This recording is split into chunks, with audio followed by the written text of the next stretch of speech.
So hello everyone and good morning सभी को। उम्मीद करता हूँ मेरी वॉइस प्रॉपर आ रही है सभी तक। एक बार कंफर्म करेंगे जल्दी से। एंड आज हम लोग करने वाले हैं अपना स्टार्ट करने वाले ज्योग्राफी का, एंड दैट इज़ क्लाइमेटोलॉजी। ठीक है, ये इंटायरली एक नया आप बोल सकते हो कॉम्पोनेंट है पूरी ज्योग्राफी का, जिसको कि हम जानते हैं क्लाइमेटोलॉजी के नाम से, जलवायु विज्ञान। ठीक है, तो स्टार्ट किया जाए फिर। हाँ जी। और कल का लैंडफॉर्म वाला सभी लोग रिविजन करके आए हैं कि नहीं आए हैं? ठीक है, और अगर आए हैं तो ज़रा कुछ क्वेश्चन बाजी हो जाएगा क्या? क्वेश्चंस पूछ लिए जाएंगे क्या कुछ? अच्छा, एक क्वेश्चन का आंसर दे दो, एंड दैट इज सरक सरक के सर्क बनता है, और इसमें अगर पानी भर जाता तो क्या होता है? जरा बताओ जल्दी से। अगर इसमें पानी डिपॉजिट हो जाएगा तो क्या बन जाएगा? बताइए जल्दी से।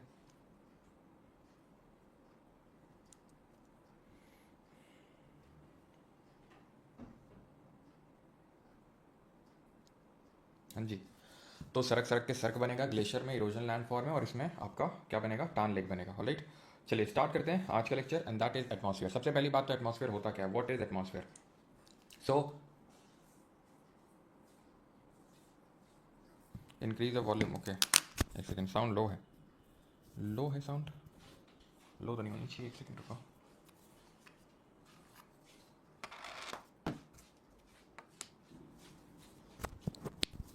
अभी बताइए कैसी साउंड? ठीक है अभी? हाँ जी, अभी ठीक है? सच कोई इशू तो नहीं है साउंड में? बताइए। ओके, साउंड सही है। अच्छा ठीक है, तो स्टार्ट करते हैं। What is atmosphere? तो atmosphere is a mixture of gases surrounding earth held in place by earth gravity.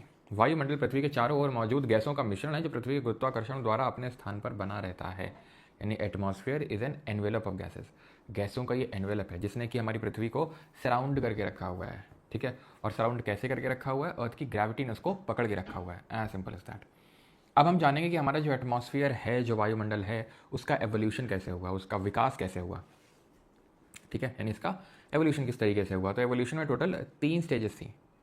पहला, लॉस ऑफ प्रीमॉर्डियल एटमॉस्फेयर, आदिम वायुमंडल का विनाश। अब प्रीमॉर्डियल एटमॉस्फेयर क्या होता है? तो जो एटमॉस्फेयर अर्थ में पहले से मौजूद था। अब अर्थ की एज जरा बताइए क्या है? What is the age of the earth? तो एज हमें पता है रफली 4.5 या 4.6 बिलियन ईयर्स एगो हमारी अर्थ का फॉर्मेशन हुआ था। राइट, तो ये हमारी अर्थ की एज है। 4.5 बिलियन साल पहले बना था। लेकिन तब से हमारे ऐसा तो है नहीं कि जैसे हमारी अर्थ बनी तो वैसे ही उसको उसका एटमॉस्फेयर भी मिल गया और वहाँ से लाइफ भी स्टार्ट हो गया हमारी अर्थ पे। ऐसा बिल्कुल नहीं है। वहाँ पे जब हमारी अर्थ बनी तो बहुत अमाउंट में हाइड्रोजन और हीलियम की मात्रा थी, जो आज अगर हम देखें हमारे एटमॉस्फेयर में तो हाइड्रोजन और हीलियम हमें देखने को नहीं मिलता उतना। ठीक है, हाइड्रोजन एंड हीलियम भी। लेकिन जब हमारी अर्थ बनी थी तो हमारे एटमॉस्फेयर में बहुत सारा हाइड्रोजन एंड हीलियम था। तो इसका लॉस हुआ पहले, यानी इसका विनाश हुआ। कैसे? सोलर विंड से। ठीक है, जो हमारी सोलर विंड्स हैं उन्होंने इसका विनाश किया। और सोलर विंड्स की जब हम बात करते हैं तो ये हम पहले ही पढ़ चुके हैं। सोलर फ्लेयर होते हैं इसमें, और साथ ही साथ जो हमारे कोरोनल मास इंजेक्शंस होते हैं तो उसको हम ले सकते हैं सोलर विंड्स में। तो उसने क्या किया? इनको खत्म किया, हाइड्रोजन एंड हीलियम को। देन दूसरा हुआ वोल्केनिज्म। वोल्केनिज्म आप बोल लो या डी गैसिंग बोल लो। डी गैसिंग का मतलब है अर्थ के इंटीरियर से गैसेज निकली। The hot interior of the earth release gases through volcanic eruptions to form new atmosphere. यानी पृथ्वी का गर्म आंतरिक भाग ज्वालामुखी विस्फोटों के माध्यम से गैसें उत्सर्जित करता है, जिससे एक नया वायुमंडल विगैसन बनता है। मतलब विगैसन ये है डिगैसिंग। ठीक है, यानी कि अर्थ के इंटीरियर से जो गैसेज निकल रही हैं उसी को बोल रहे हैं डिगैसिंग। और वो निकल कैसे रही हैं? जो वोल्केनिक एक्टिविटी हुई थी। आज जितनी वोल्केनिक एक्टिविटी हो रही है उससे कहीं ज़्यादा volcanic activity early part of the, अगर हम बात करें जब अर्थ का एवोल्यूशन हुआ उस टाइम पे हुई थी। तो वोल्केनिज्म जो है ये इसी के थ्रू ही जो डिफरेंट गैसेज है, क्योंकि हमें पता है कि वोल्केनिज्म से सिर्फ लावा बाहर नहीं निकलता है, और क्या निकलता है? पायरोक्लास्टिक डेब्री निकलती हैं, गैसेज निकलती है जिसमें नाइट्रोजनस गैसेज होती हैं, जो सल्फर गैसेज, तो ये सब निकलती हैं। तो उससे क्या हुआ कि जो हमारा बायोलॉजिकल मॉडिफिकेशन है उसका प्रोसेस स्टार्ट हुआ। कैसे? बायोलॉजिकल मॉडिफिकेशन का मतलब है जैविक संशोधन। Plants and living organism played a key role in further transforming the atmosphere through photosynthesis. अब प्रॉपर तरीके से प्लांट एनिमल भी नहीं थे। ठीक है, क्यों? क्योंकि अभी जब एटमॉस्फेयर नहीं आएगा तो प्लांट एनिमल कैसे सर्वाइव करेंगे? लेकिन फिर भी कुछ ना कुछ तो लाइफ फॉर्म थी। वो लाइफ फॉर्म बैक्टीरिया के फॉर्म में थी, या फिर बहुत ही जो सूक्ष्म जीव थे, बहुत ही ऐसे माइक्रो ऑर्गेनिज्म जो वैसे एटमॉस्फेयर में सर्वाइव कर सकते थे, उन्होंने धीरे धीरे मॉडिफिकेशन शुरू किया, उन्होंने धीरे धीरे संशोधन शुरू किया, जिससे कि लाइफ फॉर्म जो है एक्चुअल में माइक्रो ऑर्गेनिज्म लेवल से भी थोड़ा ऊपर बढ़ना शुरू हुई। और जब बढ़ना शुरू हुई तो और फोटोसिंथेसिस हुआ। फोटोसिंथेसिस यानी प्रकाश संश्लेषण। और जिन लोगों को नहीं पता है, आई होप पता ही होगा इतना तो, कि फोटोसिंथेसिस में क्या होता है कि CO2 का एब्जॉर्प्शन होता है एंड O2 रिलीज होती है, ऑक्सीजन गैस रिलीज होती है। तो ये फोटोसिंथेसिस के थ्रू बायोलॉजिकल मॉडिफिकेशन हुआ और हमारा जो एटमॉस्फेयर है अपनी प्रेजेंट फॉर्म में है, हमारा जो वायुमंडल है अपनी मौजूदा स्थिति में आया। ठीक है, तो ये है एटमॉस्फेयर के एवोल्यूशन की 3 स्टेजेस, जहाँ पे सबसे पहले तो पहले का जो प्रीमॉर्डियल एटमॉस्फेयर यानी कि जो आदिम वायुमंडल है उसका विनाश हुआ। दूसरा है ज्वालामुखी का विस्फोट हुआ, यानी कि आप बोल सकते हैं डी गैसिंग हुई। एंड तीसरा हुआ biological modification by the living organism, जैविक संशोधन हुआ यहाँ पे जो हमारे लिविंग बींग्स हैं उनके द्वारा। ठीक, ये है एवोल्यूशन ऑफ एटमॉस्फेयर। अब जो एटमॉस्फेयर है, अभी मैंने बताया कि ये काइंड ऑफ एनवेलप है गैसेस का। एनवेलप तो है ये गैसेस का, लेकिन साथ साथ ये एक जो है आपका डिफरेंट लेयर्स के फॉर्म में पाया जाता है। अगर आप अर्थ के इंटीरियर को रिकॉल कर पाए, यहाँ पे जो हमारी अर्थ का इंटीरियर होता है, ठीक है, पृथ्वी की जो आंतरिक संरचना अगर आप याद करो तो वो भी लेयर में डिवाइडेड थी। क्रस्ट, मैंटल, कोर, याद है आपको क्रस्ट, मैंटल, कोर, जिसमें क्रस्ट सबसे पतली थी तकरीबन 1% by mass and 1% by volume also, and mantle was 68% by mass and 84% by volume, and बाकी का आपका कोर था 15% बाई वॉल्यूम एंड मास से 31%। ठीक है, तो अब क्यों ऐसा था? क्योंकि प्रॉपर्टीज चेंज हो रही थी। ये जो पर्टिकुलर चीज़ थी इसको हम डिस्कॉन्टिन्यूटी बोल रहे थे। कौन सी डिस्कॉन्टिन्यूटी है? जो क्रस्ट को मैंटल से सेपरेट करती है, अलग करती है, कमेंट करके बताइए जल्दी से। और कौन सी है जो मैंटल को कोर से अलग करती है? तो एक तरह से जहाँ से प्रॉपर्टीज चेंज हो रही थी तो वहाँ से एक नई लेयर स्टार्ट हो रही थी। Same goes here also. अब एटमॉस्फेयर तो आपका बहुत ऊपर तक है, बहुत बहुत बहुत ऊपर तक है, आप मान लो कि लगभग 1000 किलोमीटर तक है, लेकिन जो प्रॉपर्टीज़ हैं वो चेंज हो रही हैं। ऐसा नहीं कि बहुत ही पूरी यूनिफॉर्म प्रॉपर्टीज़ आप यहाँ से शुरू करो एकदम अर्थ के नीचे से और पूरा ऊपर तक आपको सेम प्रॉपर्टीज़ देखने को मिलेंगे, क्योंकि सेम प्रॉपर्टी नहीं है, चेंज होती हैं। तो इसीलिए यहाँ पे भी क्या है कि डिफरेंट लेयर्स में इसको हम डिस्ट्रीब्यूट करते हैं, डिफरेंट लेयर्स में पढ़ते हैं। ये आपकी मोस्ट डिस्कॉन्टिन्यूटी है, याद कर सकते हैं। कोई मुझे रेड गुलाब ला दो, ठीक है, कोई मुझे रेड गुलाब, तो ये आपकी ग्यूटेनबर्ग डिस्कॉन्टिन्यूटी जो मैंटल को कोर से अलग करिए। खैर उसको हटाइए, अब इस पर फोकस करिए। अब अच्छा ये बताओ कि हम लोग जैसे अर्थ है तो हम लोग यहाँ पे रहते हैं अर्थ के यानी पॉइंट ए में, या फिर अर्थ के अंदर रहते हैं पॉइंट बी में? बताओ क्यों, कहाँ रहते हैं? बताओ भाई जल्दी बताओ, कहाँ रहते हैं हम लोग? ए पॉइंट पे रहते हैं, बी पॉइंट पे रहते हैं? घर में रहते हैं। अच्छा, चप्पल नहीं खाते हैं फिर?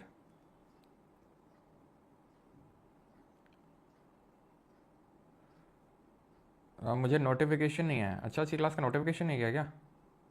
क्यों, आज की क्लास का नोटिफिकेशन नहीं गया है क्या भैया? आज हमको भी ऐसा लग रहा है आज कि थोड़ी मात्रा कम है आज। बताओ भाई कहाँ रहते हो? क्यों भाई?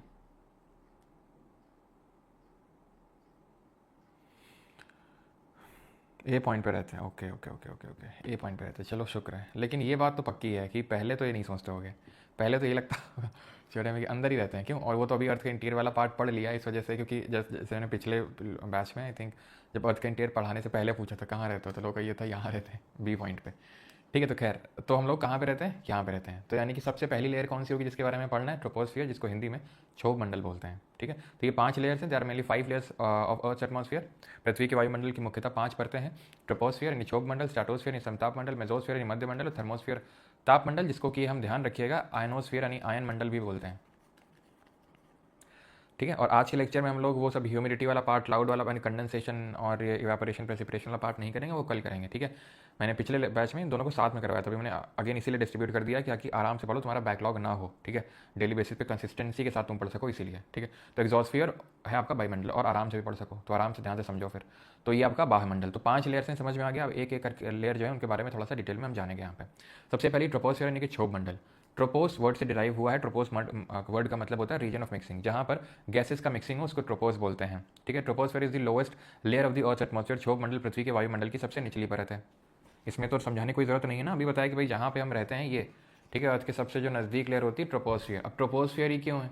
क्योंकि ट्रोपोस वर्ड से आया है, क्योंकि उसका मतलब रीजन ऑफ मिक्सिंग होता है। It is the lowest layer of earth atmosphere. Okay, all weather phenomena, ये स्पेलिंग होगी ना NON, क्यों? तो all weather phenomena, rain, storms, clouds etcetera occur in this layer. जितने भी मौसमी घटना है, मौसम संबंधी घटना है, बारिश, तूफान, बादल बनना, ये सारी इसी परत पे घटित होते हैं। यहाँ पे जो कॉम्पोजिशन ऑफ गैसेज है, गैसों का संरचना है वो कुछ इस तरीके से, नाइट्रोजन 78% है, ऑक्सीजन 21%, ऑर्गन 0.9 और कार्बन डाइऑक्साइड 0.036%। इसके आगे भी देखना है तो आप यहाँ पे देख सकते हैं, नाइट्रोजन से 78, ऑक्सीजन 21, ऑर्गन 0.9, कार्बन डाइऑक्साइड 0.0366 ऐसे होता है तो 0.037 बोल देते हैं उसको। नियॉन है, देन हीलियम है। तो थोड़ा सा ये ध्यान रखने की वाली चीज़ है कि अगर हम इसमें इनर्ट गैसेस की बात करें, जिन लोगों को नहीं पता है तो केमिस्ट्री जब हम पढ़ेंगे तो वहाँ देखेंगे हमारे पीरियोडिक टेबल में ये सबसे आखिरी जो ग्रुप होता है उसमें इनर्ट गैसेस है, नोबल गैसेस। तो उनमें से सबसे हाईएस्ट कॉम्पोजिशन है आर्गन का, देन नियॉन का, देन हीलियम का। ठीक है, वैसे अगर आप देखोगे तो इस तरीके से ऑर्डर होता है ऊपर से नीचे का, लेकिन यहाँ पर देखोगे ऑर्गन सबसे ज़्यादा है, देन नियॉन है, देन हीलियम है। तो ये थोड़ा सा ध्यान में रखना है आपको। ठीक है, देन मेथेन, देन क्रिप्टन। तो ये हमारा गैसेस का कॉम्पोजिशन है, ये आपको याद रखना है। अब ये वाला जो डब्बा है इसको थोड़ा सा होल्ड करके रखिए, अभी इस पर भी आते हैं, लेकिन पहले थोड़ा सा और चीज़ें देखते हैं। A tropopause is a line that separates troposphere from stratosphere. Tropopause वो लाइन है जहाँ से ट्रोपोस्फियर खत्म होती, क्षोभ मंडल खत्म होता है, स्ट्रेटोस्फियर यानी कि समताप मंडल शुरू होता है। यानी एक तरीके डिस्कॉन्टिन्यूटी है, जैसे कि हमारा मोस्ट डिस्कॉन्टिन्यूटी वो एक लाइन थी, डिस्कॉन्टिन्यूटी थी, असमानता थी, जहाँ से क्रस्ट खत्म हो रहा था और मैंटल शुरू हो रहा था। उसी तरीके से ट्रोपोपॉज वो लाइन है जहाँ से ट्रोपोस्फियर क्षोभ मंडल खत्म हो रहा है, स्ट्रेटोस्फियर यानी समताप मंडल शुरू हो रहा है। ओके, ट्रोपोपॉज यानी ट्रोपोस्फियर पे पॉज लग गया। Okay, as we move upwards in the atmosphere the density of the air decreases and that is why the densest air is found in the troposphere। ये बहुत ही ऑब्वियस है। क्यों obvious है? Guess करो ऐसा क्यों होगा कि जो डेंस गैस होंगी वो नीचे ही होंगी और जैसे आप ऊपर जाओगे तो डेंसिटी डिक्रीज होने लगेगी। क्यों? उसका घनत्व है जो कम होने लगेगा। बहुत ही ये ऑब्वियस ही चीज़ है, बहुत ही कॉमन सेंस से आप इसको आंसर कर सकते हैं। Again due to the earth's gravity. Okay, जो पृथ्वी का गुरुत्वाकर्षण है उसकी वजह से, क्योंकि ग्रेविटी क्या करेगी, वो नीचे की ओर खींचेगी। तो जो भी डेंस गैस है या फिर ज़्यादातर गैस यहीं पर इकट्ठा हो जाएंगी आपके अर्थ के नज़दीक में, सरफेस के पास में, उसकी प्रॉक्सिमिटी में, जिसकी वजह से डेंसिटी नीचे सबसे ज़्यादा होगी और ऊपर जाते जाते वो डिक्रीज़ करेगी। Alright, I hope it is clear up till now. अब ये वाला जो डब्बा है यहाँ पे क्या लिखा हुआ है कि हाइट का वेरिएशन लिखा हुआ है, ऊंचाई की भिन्नता। किसकी ऊंचाई की भिन्नता? इन ट्रोपोस्फियर की। ट्रोपोस्फियर पोल्स पे 8 किलोमीटर है और इक्वेटर पे 18 किलोमीटर। ठीक है, पोल्स पे 8 किलोमीटर है, इक्वेटर पे 18 किलोमीटर है, और एवरेज अगर आप निकालोगे 8 और 18 का अपनी गणित लगा के तो बहुत ही ऑब्वियस है 13 निकल के आएगा। 8 + 18 डिवाइड बाई 2 करोगे तो 26/2 यानी 13 किलोमीटर निकल के आएगा। अभी सब है क्या वो पहले समझो यहाँ पे। ठीक, पहले थोड़ा सा यहाँ समझो। ये हमारी मान लेते हैं अर्थ सरफेस है। ठीक, और अगर ऐसे अर्थ सरफेस, तुम ऐसे क्यों समझो, तुम ऐसे ही समझ लो। ठीक है, ये अर्थ सरफेस है, इतना तो पता है। ये पोल्स हैं, ये नॉर्थ पोल है 90 डिग्री नॉर्थ, याद करो अपनी दूसरी वाली क्लास को। ये साउथ पोल है 90 डिग्री साउथ। ठीक है, तो ट्रोपोस्फियर का कुछ आकार इस तरीके से होता है।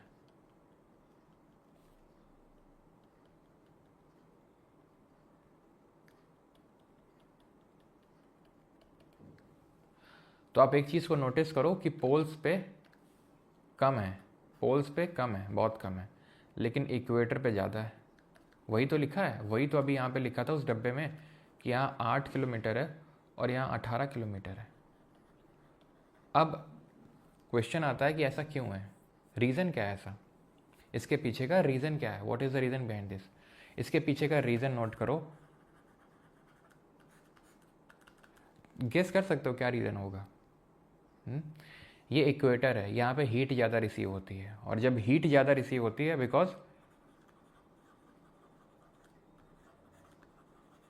Equator receives more heat than the poles. Simple, क्योंकि यहाँ पर इक्वेटर में क्या है, इक्वेटर में डायरेक्ट रेज पड़ती हैं सन की, पोल्स में तो हमेशा स्लैंटिंग रेज ही पड़ती हैं, कभी डायरेक्ट रेज नहीं पड़ती हैं। ठीक है, तो इसकी वजह से होता क्या है कि जो कन्वेक्शन करंट है, जो कन्वेक्शनल हीट है, is transported to a greater height in equator, is transported to a greater height in equator. अब ये जो चीज़ लिखी हुई है यहाँ पे मैंने, कन्वेक्शनल हीट, समझ में आया तो ठीक, नहीं तो अभी बस 5 मिनट के अंदर ही बताऊंगा अभी मैं आपको। ठीक है, ये कन्वेक्शनल हीट क्या होती है और कैसे कन्वेक्शनल हीट ऊपर तक ट्रांसफ़र होती है। ठीक है, ये अभी आपको समझ में आ जाएगा, बस अभी क्योंकि ये चीज़ डिस्कस कर रहे थे, तो ये चीज़ बताना ज़रूरी था, रीज़न बताना। नहीं समझ में आया होगा मुझे पता है, वैसे तो समझ में आ भी सकता है क्योंकि कन्वेक्शन कोई पहली बार हम वर्ड नहीं समझ रहे। मेंटल में हमने कन्वेक्शन करंट बनाए थे, अगर आपको याद हो, जो हमारी प्लेट्स मूव कर रही थी वो क्यों मूव कर रही थी, वो इसी कन्वेक्शनल करंट की वजह से मूव कर रही थी, कि कन्वेक्शनल करंट डेवलप हो रहा था। तो इतना तो आपको पता है, जब चीज़ ऊपर उठती है और इस तरीके से जाती है, सिंक होती है कहीं पे, तो उसी को कन्वेक्शन पूरा साइकिल बोलते हैं, बट फिर भी मैं बताऊंगा आपको। खैर, इतना समझ में आ गया कि आपको पोल्स पे कम थिकनेस होती है ट्रोपोस्फियर की 8 किलोमीटर, और इक्वेटर पे ज़्यादा होती है 18 किलोमीटर, और दोनों का अगर एवरेज निकालेंगे तो दैट वुड बी 13 किलोमीटर। अब एक अगली चीज़ देखते हैं। अगली चीज़ है टेम्परेचर बिहेवियर, तापमान का व्यवहार। तो ऊपर जाने में ट्रोपोस्फियर में तापमान यानी टेम्परेचर घटता है, डिक्रीज होता है, और इसी चीज़ को लैप्स रेट बोलते हैं, गिरावट की दर या ह्रास दर बोलते हैं। कितना गिरता है, तो 165 मीटर ऊपर जाने में 1 डिग्री सेल्सियस तापमान कम होता है, या फिर अगर 1 किलोमीटर के हिसाब से देखोगे तो 6.5 डिग्री सेल्सियस टेम्परेचर कम होता है। अब बात ये आती है कि कारण क्या है, क्योंकि अगर हम ध्यान से समझें तो अगर जैसे मान लेते हैं कि ये सूरज है, ठीक है, ये सन है, तो सनलाइट इस तरीके से आएगी, तो कायदे से तो ये समझ में कायदे से अगर हम बेसिक फिलॉसफी लगाएं, अगर एकदम लेमैन से पूछें किसी से कि भाई बताओ टेम्परेचर इंक्रीज करेगा डिक्रीज करेगा ऊपर जाने में, तो ये बोलेगा हाँ आप सूरज के नज़दीक जा रहे हो तो टेम्परेचर इंक्रीज ही करेगा। लेकिन ऐसा होता नहीं है। पूरे एटमॉस्फेयर के लिए नहीं बोल रहा हूँ, ये सिर्फ ट्रोपोस्फियर के लिए बोल रहा हूँ, सिर्फ क्षोभ मंडल के लिए बोल रहा हूँ। तो फिर बात ये आती है इसका कारण क्या है, what is the reason behind this, what is the reason behind this, इसके पीछे का क्या कारण हो सकता है। तो इसके पीछे का कारण अब समझो ध्यान से तुम, ठीक है। कैसे समझोगे, ध्यान से समझोगे।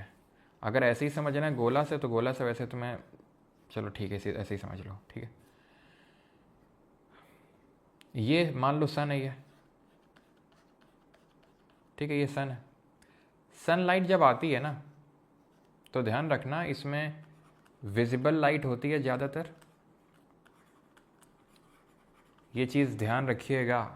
सनलाइट में सबसे ज़्यादा विजिबल लाइट होती है, लगभग 51%। देन होता है इंफ्रारेड, लगभग उससे कम ही होता है, ठीक है, इंफ्रारेड। एंड देन आता है यूवी रेज, बहुत कम मात्रा में होता है, ये बहुत ही कम मात्रा में होता है। ये विजिबल लाइट सबसे ज़्यादा होता है, then infrared, then UV rays. खैर, अब जब सनलाइट आती है ना, जब सनलाइट आती है तो ये अर्थ पे स्ट्राइक करती है और अर्थ सरफेस हमारी हीट हो जाती है। बस यहाँ पे मैं आपसे चाहूँगा, अगर आप इधर उधर आप डे ड्रीमिंग कर रहे हैं, नींद में हैं, थोड़ा सा अलर्ट हो जाइए, ठीक है।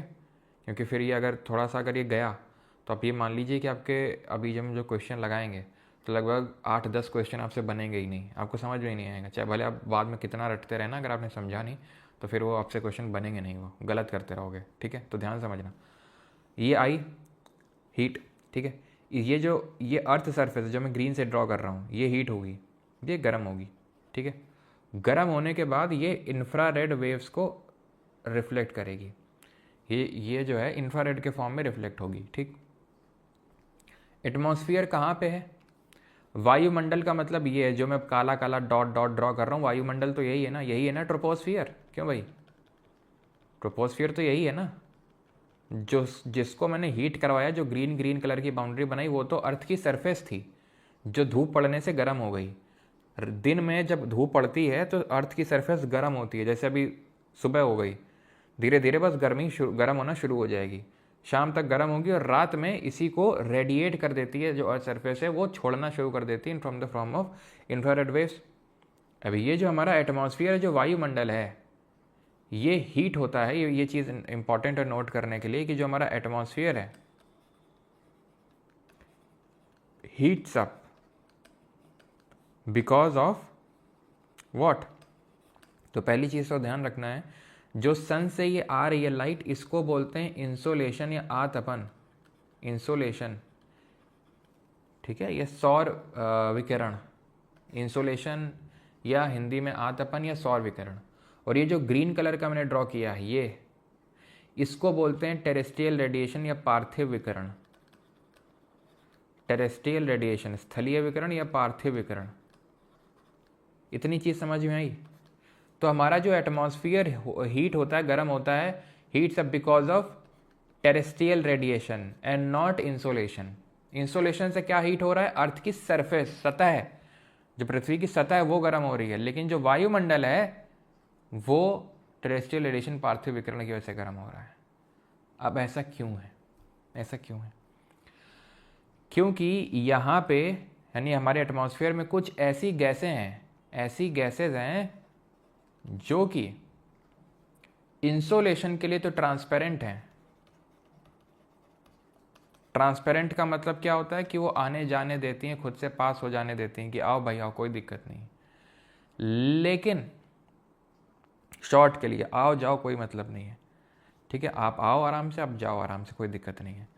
लेकिन टेरेस्ट्रियल रेडिएशन के लिए ये ट्रांसपेरेंट नहीं है, ये ओपेक है। आपको समझ में नहीं आया होगा ना? बड़ी अच्छी बात है। अब देखना आप समझ में आया क्या? गैसेस जो होती हैं यहाँ पे कुछ सारी नहीं, कुछ ऐसी गैसेस होती हैं जो शॉर्ट वेवलेंथ के जो रेडिएशन होते हैं, जिनकी तरंग दैर्ध्य कम होती है, पूरा लिख दें, उनके लिए ट्रांसपेरेंट होती हैं, यानी उनको आने जाने देती हैं। लेकिन जो लॉन्गर वेवलेंथ होती हैं, यानी जिनकी तरंग दैर्ध्य ज़्यादा होती है, ठीक है, जिनकी तरंग दैर्ध्य ज़्यादा होती है, उनके लिए ये ट्रांसपेरेंट नहीं होती हैं, ओपेक होती हैं। ठीक है, ये चीज़ आपको ध्यान रखनी है। तो इससे हमें क्या समझ में आया? इससे हमें समझ में आया कि ये पक्का जो इंसोलेशन है ये शॉर्ट वेवलेंथ के फॉर्म में होगा, तभी इसको आने दिया। लेकिन इसको ये जाने नहीं देती हैं, कैप्चर कर लेती हैं और गर्म हो जाती हैं। तो इसका मतलब है कि ये आपका लॉन्ग वेवलेंथ के फॉर्म में। यानी हुआ क्या? हुआ ये कि ये इंसोलेशन शॉर्ट वेवलेंथ के फॉर्म में था, और लेकिन जब स्ट्राइक किया और रिफ्लेक्ट बैक किया अर्थ सरफेस से, इसका नेचर चेंज हो गया। अगर वही नेचर रहता तो आराम से निकल जाता। क्यों? क्योंकि ये जो गैसेज हैं ये शॉर्ट वेवलेंथ के लिए ट्रांसपेरेंट है, आने जाने देती हैं।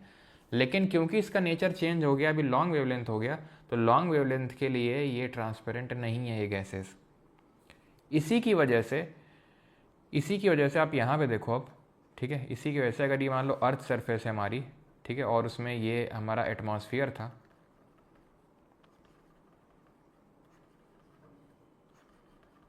ठीक है, अगर ये हमारा एटमॉस्फेयर था, अब बताओ एटमॉस्फेयर हीट किसकी वजह से हो रहा है? इसकी वजह, हरी वाली की वजह से या फिर ब्लू वाली की वजह से? बताओ किससे हीट हो रहा है? ब्लू वाली से हीट हो रहा है, ठीक है। अब क्योंकि गैसेस का मात्रा नीचे ज़्यादा है, ऊपर जाते जाते कम होने लगता है गैसों की जो मात्रा है, जो उनका अमाउंट है, ड्यू टू वही ग्रेविटी मैंने बताया था। तो ऑब्वियस ही बात है यहाँ पे ज़्यादा हीट कैप्चर होगी, क्योंकि वहाँ पर ऊपर गैसेस कम है, तो यहाँ पर कम कैप्चर होगी, यहाँ थोड़ी और कम कैप्चर होगी, यहाँ थोड़ी और कम कैप्चर होगी, यहाँ, इसीलिए ऊपर जाने में टेम्परेचर घट रहा है। अगर इंसोलेशन से हीट अप हो रहा होता तो अगर हम जितना ऊपर जाते तो उतना ही और गर्मी मिलती। और ऐसी गैसों को, these gases are called as what? These gases are called as greenhouse gases. Green house गैसें क्यों बोलते हैं इनको? ग्रीन हाउस गैसें इसलिए बोलते हैं इनको क्योंकि ये एक कॉन्सेप्ट निकल के आया था ठंडे इलाकों में, पोलर एरियाज़ में। पोलर एरियाज़ में क्या होता है कि क्या होता था या फिर क्या होता है, वो ये है कि यहाँ पर उतनी ज़्यादा हीट, सनलाइट नहीं आती है, इंसोलेशन उतना ज़्यादा नहीं आता है। अब अगर वो भी टेरेस्ट्रियल रेडिएशन के थ्रू चला जाएगा तो फिर वहाँ पे लिविंग या हैबिटेबल कंडीशन बिल्कुल नहीं रहेगी, ठीक है। हम लोग तो गर्मियों में परेशान हो जाते हैं धूप से, लेकिन पोलर एरियाज़ में वहाँ पर वैसे ही बहुत ही कम सनलाइट रिसीव होती है। तो आपको पता है कि बहुत ही स्लैंटिंग रेस पड़ती है वहाँ पे, तो इसीलिए वहाँ के लोगों ने एक कॉन्सेप्ट निकाला, एक ग्लास बनाया इस तरीके का, ग्रीन, ठीक है, एक ग्लास बनाया जिसका ये काम था, जो इस तरह का था, उसका नेचर ये था कि वो आने देता था गर्मी को, लेकिन जाने नहीं देता था गर्मी को, ठीक है। तो इससे क्या होता था, अंदर का जो माहौल है वो गर्म रहता था पूरा, जिसकी वजह से जो थोड़े बहुत पेड़ पौधे हैं वो सर्वाइव कर पाते थे, क्योंकि ये ग्रीन सब फॉर्मेट था पूरा, तो इसीलिए इनको ग्रीन हाउस गैसेज बोल दिया गया। ऐसी गैसें जो ग्रीन हाउस की तरह बिहेव करती हैं, जो कॉन्सेप्ट आपका पोलर एरियाज़ में निकल के आया था। एक ऐसा ग्लास, ऐसा कांच बनाया गया था जिसमें कि धूप आती तो थी लेकिन जा नहीं पाती थी, गर्मी जा नहीं पाती थी। तो क्योंकि वहाँ से ये टर्म निकल के आए, तो इसीलिए ऐसे गैसों को ग्रीन हाउस गैसें बोलते हैं, जो कि आने तो देती हैं गैसों को लेकिन जाने नहीं देती हैं। अब ये एक, जैसे मैंने ग्रीन हाउस बोला तो काफ़ी नेगेटिव पर्सपेक्टिव आपके दिमाग में बना होगा, ग्रीन हाउस, ओके ठीक है, इसी से हमारी जो ग्लोबल वार्मिंग है वो हो रही है, बिल्कुल हो रही है। लेकिन अगर ग्रीन हाउस गैसेस नहीं होंगी तो अर्थ में लिविंग कंडीशन भी नहीं रहेगी। आप सोचो अगर पूरी हीट एस्केप कर जाएगी, हीट ट्रैप ही नहीं होगी, तो यहाँ पर अर्थ सरफेस में एकदम बर्फ़ जम जाएगी, लिविंग कंडीशंस रहेंगी ही नहीं। और अगर ग्लोबल वार्मिंग हो रही है तो उसके लिए हमारा मदर नेचर रिस्पॉन्सिबल नहीं, हम खुद रिस्पॉन्सिबल है, क्योंकि हमने इतना कार्बन डाइऑक्साइड और जो ग्रीन हाउस गैसेज एमिट किए हैं कि जिसकी वजह से ये सब क्या कर रही हैं, ज़्यादा हीट को कैप्चर कर रही हैं। अर्थ तो अपना हीट बैलेंस मेंटेन करके चलता ही है, जिसको कि हम हीट बजट में पढ़ते हैं, लेकिन क्योंकि हमने इतनी ज़्यादा गैसेज डाल दी ग्रीन हाउस गैसेज कि वो हीट को कैप्चर कर रहे हैं और हमारे ओवरऑल एटमॉस्फेयर का टेम्परेचर बढ़ा रहे हैं। ग्रीन हाउस गैसेज की अगर बात करेंगे तो ये आती हैं जैसे water vapour, carbon dioxide, methane, nitrous oxide, ozone and sulphur dioxide. ये ऑर्डर में है। सबसे ज़्यादा वाटर वेपर होता है, देन कार्बन डाइऑक्साइड होता है, देन मेथेन। सर क्या वाटर वेपर यानी कि जो जल वाष्प है वो भी ग्रीन हाउस गैस है? बिल्कुल है। ठीक है, वाटर वेपर की अगर मैं बात करूं तो ये सबसे variable form of green house gas है। वेरिएबल का मतलब क्या होता है? वेरिएबल का मतलब होता है जो बहुत ही ज़्यादा चेंज हो, जिसमें बहुत ही ज़्यादा बदलाव हो। अब इसमें सबसे बहुत ज़्यादा चेंज क्यों होता है, बहुत ज़्यादा बदलाव क्यों होता है? इसलिए होता है क्योंकि वाटर वेपर बनता कैसे है।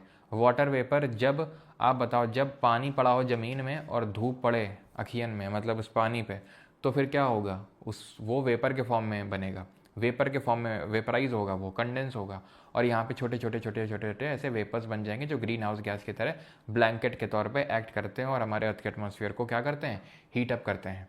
ठीक, तो वेरिएबल इसीलिए है क्योंकि अगर धूप नहीं पड़ेगी तो amount of water vapour drastically कम हो जाएगा, और अगर पानी नहीं मिलेगा धूप को तो भी अमाउंट ऑफ वाटर वेपर कम हो जाएगा। इसी बात को ध्यान में रखते हुए आप सभी मुझे बताओ, जो वाटर वेपर है इक्वेटर में ज़्यादा होगा या पोल्स में ज़्यादा होगा? कहाँ पे ज़्यादा होगा वाटर वेपर? कहाँ ज़्यादा होगा, इक्वेटर में, भूमध्य रेखा में, या फिर ध्रुवों पे, पोल्स पे? बताइए। सर जी क्या सच में सनरेज एक इंसान को दोबारा से फिर ज़िंदगी दे सकती है? अमन श्योर्स कहाँ, मतलब भाई ज्योग्राफी पढ़ रहे हो, थोड़ा तो साइंटिफिक बात करो। ये लॉन्ग वेवलेंथ क्यों बन गई? इनका नेचर चेंज हो गया भाई, ठीक है, अर्थ सरफेस पे होने से। इसके पीछे के फिजिक्स केमिस्ट्री में हमें नहीं जानना, ये हम साइंस नहीं पढ़ रहे हैं, ठीक है। इक्वेटर, इक्वेटर सबका इक्वेटर है, बिल्कुल। क्यों? क्योंकि इक्वेटर पे टेम्परेचर ज़्यादा है। इक्वेटर पे ना सिर्फ टेम्परेचर ज़्यादा है, क्योंकि यहाँ पर बारिश भी खूब होती है, तो यहाँ पर पानी भी आपको खूब मिलेगा, तो मोर एट इक्वेटर होता है क्या, वाटर वेपर। ठीक, क्लियर। कार्बन डाइऑक्साइड भी आपकी वेरिएबल है, क्योंकि हमने इतना ज़्यादा कार्बन डाइऑक्साइड एटमॉस्फेयर में डाल दिया है कि जो नेचुरल से बहुत ज़्यादा हो गया। कहीं कहीं पे कम होता है जहाँ पर उतना ज़्यादा एमिशंस नहीं होते हैं। यहाँ तक क्लियर है। अभी सिर्फ हम कहाँ पे हैं, अभी ट्रोपोस्फियर में ही पड़े हुए हैं। अब हमारा, थोड़ा सा पानी पी लें, गुड, एक सेकंड। अभी मैंने बताया ये हीट हो रहा था, ये एटमॉस्फेयर था, ये हीट हुआ था, राइट। एक्चुअल में ये जो पूरा हीटिंग होता है हमारे एटमॉस्फेयर का, वो 3 तरीकों से होता है। कैसे?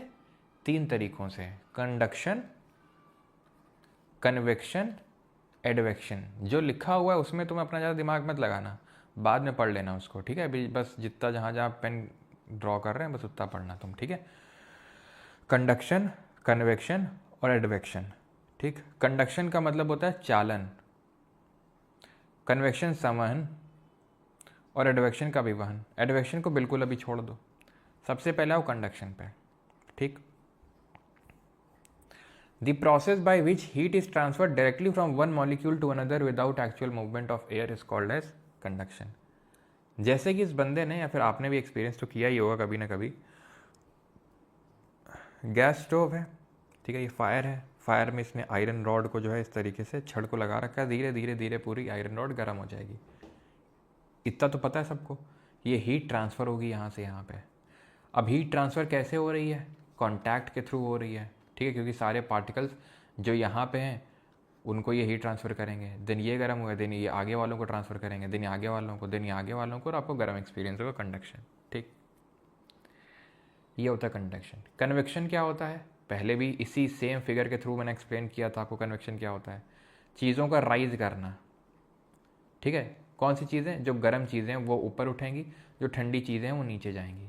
जो गर्म चीज़ें वो ऊपर उठेंगी, ठीक है, ऊपर उठेंगी वो, क्यों? क्योंकि वो लाइट हो गई हैं, हल्की हो गई हैं। ऐसा नहीं कि जैसे गैस स्टोव है। अब कंडक्शन का मतलब क्या हो, अगर मैं यहाँ पर कन्वेक्शन ना करके कंडक्शन करवाऊँ तो क्या होगा यहाँ पे? यही होगा कि यार ये गर्म हो गई, गर्म वाली वहीं पे है, इन्होंने हीट ऊपर वालों को ट्रांसफ़र करी। इन्होंने ऊपर वाले को ट्रांसफ़र करी। अगर ऐसा होता तो मैंने तुम्हें वो जो जब ये पढ़ा रहा था तो एग्जांपल दिया था कि सर्दियों के टाइम पे वो तुम रॉड डालते हो पानी गर्म करने वाली, अगर ऐसा होता तो नीचे वाले गर्म हो जाते, फिर नीचे वाले ऊपर को हीट ट्रांसफ़र करते, फिर वो और ऊपर को करते, फिर वो और ऊपर करते, इस तरीके से होता। लेकिन ऐसे तो होता नहीं। कैसे होता है, जब थोड़ी देर तुम रॉड डालो तो तुम्हें पाओगे कि जब तुम हाथ डालते हो रॉड को निकाल के चेक करते हो तो ऊपर गर्म लगता है लेकिन नीचे ठंडा होता है। ऐसा क्यों? क्योंकि इस तरीके से वहाँ कंडक्शन नहीं हुआ जहाँ ट्रांसफ़र ऑफ हीट हुआ है बिटवीन द पार्टिकल्स ना। जो लेयर गर्म हो गई वो तुरंत ऊपर की ओर भागती है अपने आप, हटो हटो हटो, ऊपर जाने दो ऊपर जाने दो। अब ऊपर जाएगी तो कोई तो नीचे जाएगा, तो ऊपर नीचे वाली और मतलब ऊपर वाली नीचे चली जाएगी। तो इस तरीके का जो मूवमेंट पूरा बनता है, साइकिल बनती है, उसको बोलते हैं कन्वेक्शन। समझ में आ गया? कंडक्शन और कन्वेक्शन। एडवेक्शन भूल जाओ अभी। अब ये मैं पढ़ा क्यों रहा हूँ? क्योंकि अर्थ का जो हीटिंग होती है उसमें कंडक्शन, कन्वेक्शन, एडवेक्शन तीनों को लेना देना होता है। अब जो हमारी अर्थ की सबसे निचली परत होती है, यानी कि जैसे ये अर्थ सरफेस है, मैंने क्या बताया था, इंसोलेशन से हीट होती है। ये जो अर्थ सरफेस है, जो ग्रीन से मैं ड्रॉ कर रहा हूँ, ये अर्थ सरफेस है। ये कैसे हीट हुई होगी? इंसोलेशन से हीट हुई होगी।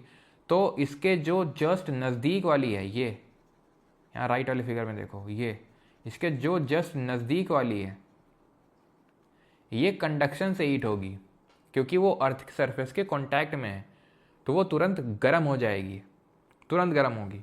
और अब गर्म हवा ये ऊपर की ओर उठेगी, ऊपर की ओर उठेगी, ठंडी हवा नीचे की ओर जाएगी।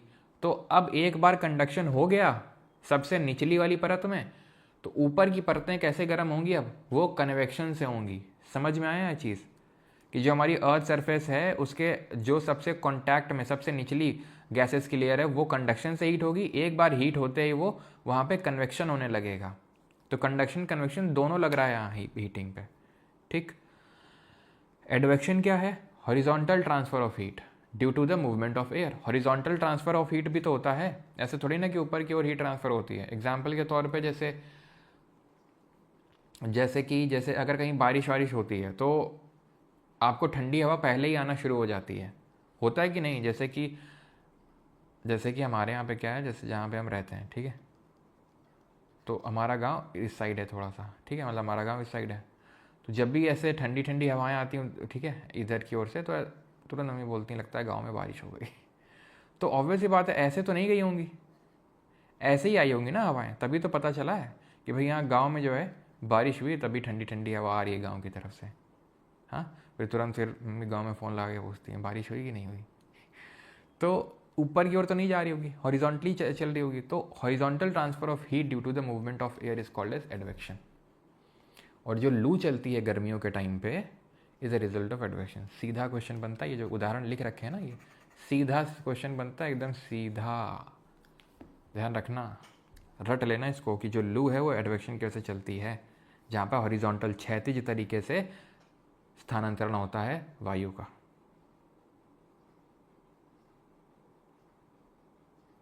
सर आपने बोला था अर्थ टेरेस्ट्रियल रेडिएशन से हीट होती है और अभी इंसुलेशन से बोल रहे हो। अरे मेरे भैया,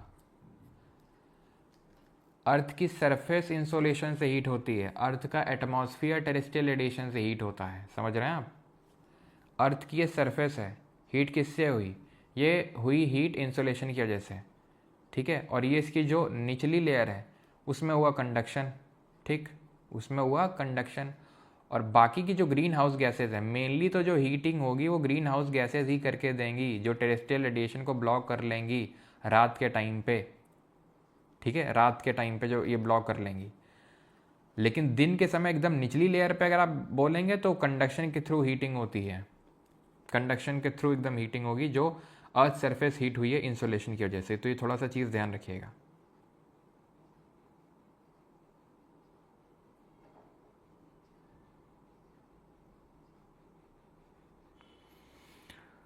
लू सर दिवाली की छुट्टी हो जाएंगी भाई, अभी ऐसा मत समझना पूरा फ्राइडे तक क्लासेस होंगी, ठीक है। ये मत समझना कि उससे पहले छुट्टी उट्टी कुछ हो जाएगी, बाकी फ्राइडे को बताएंगे।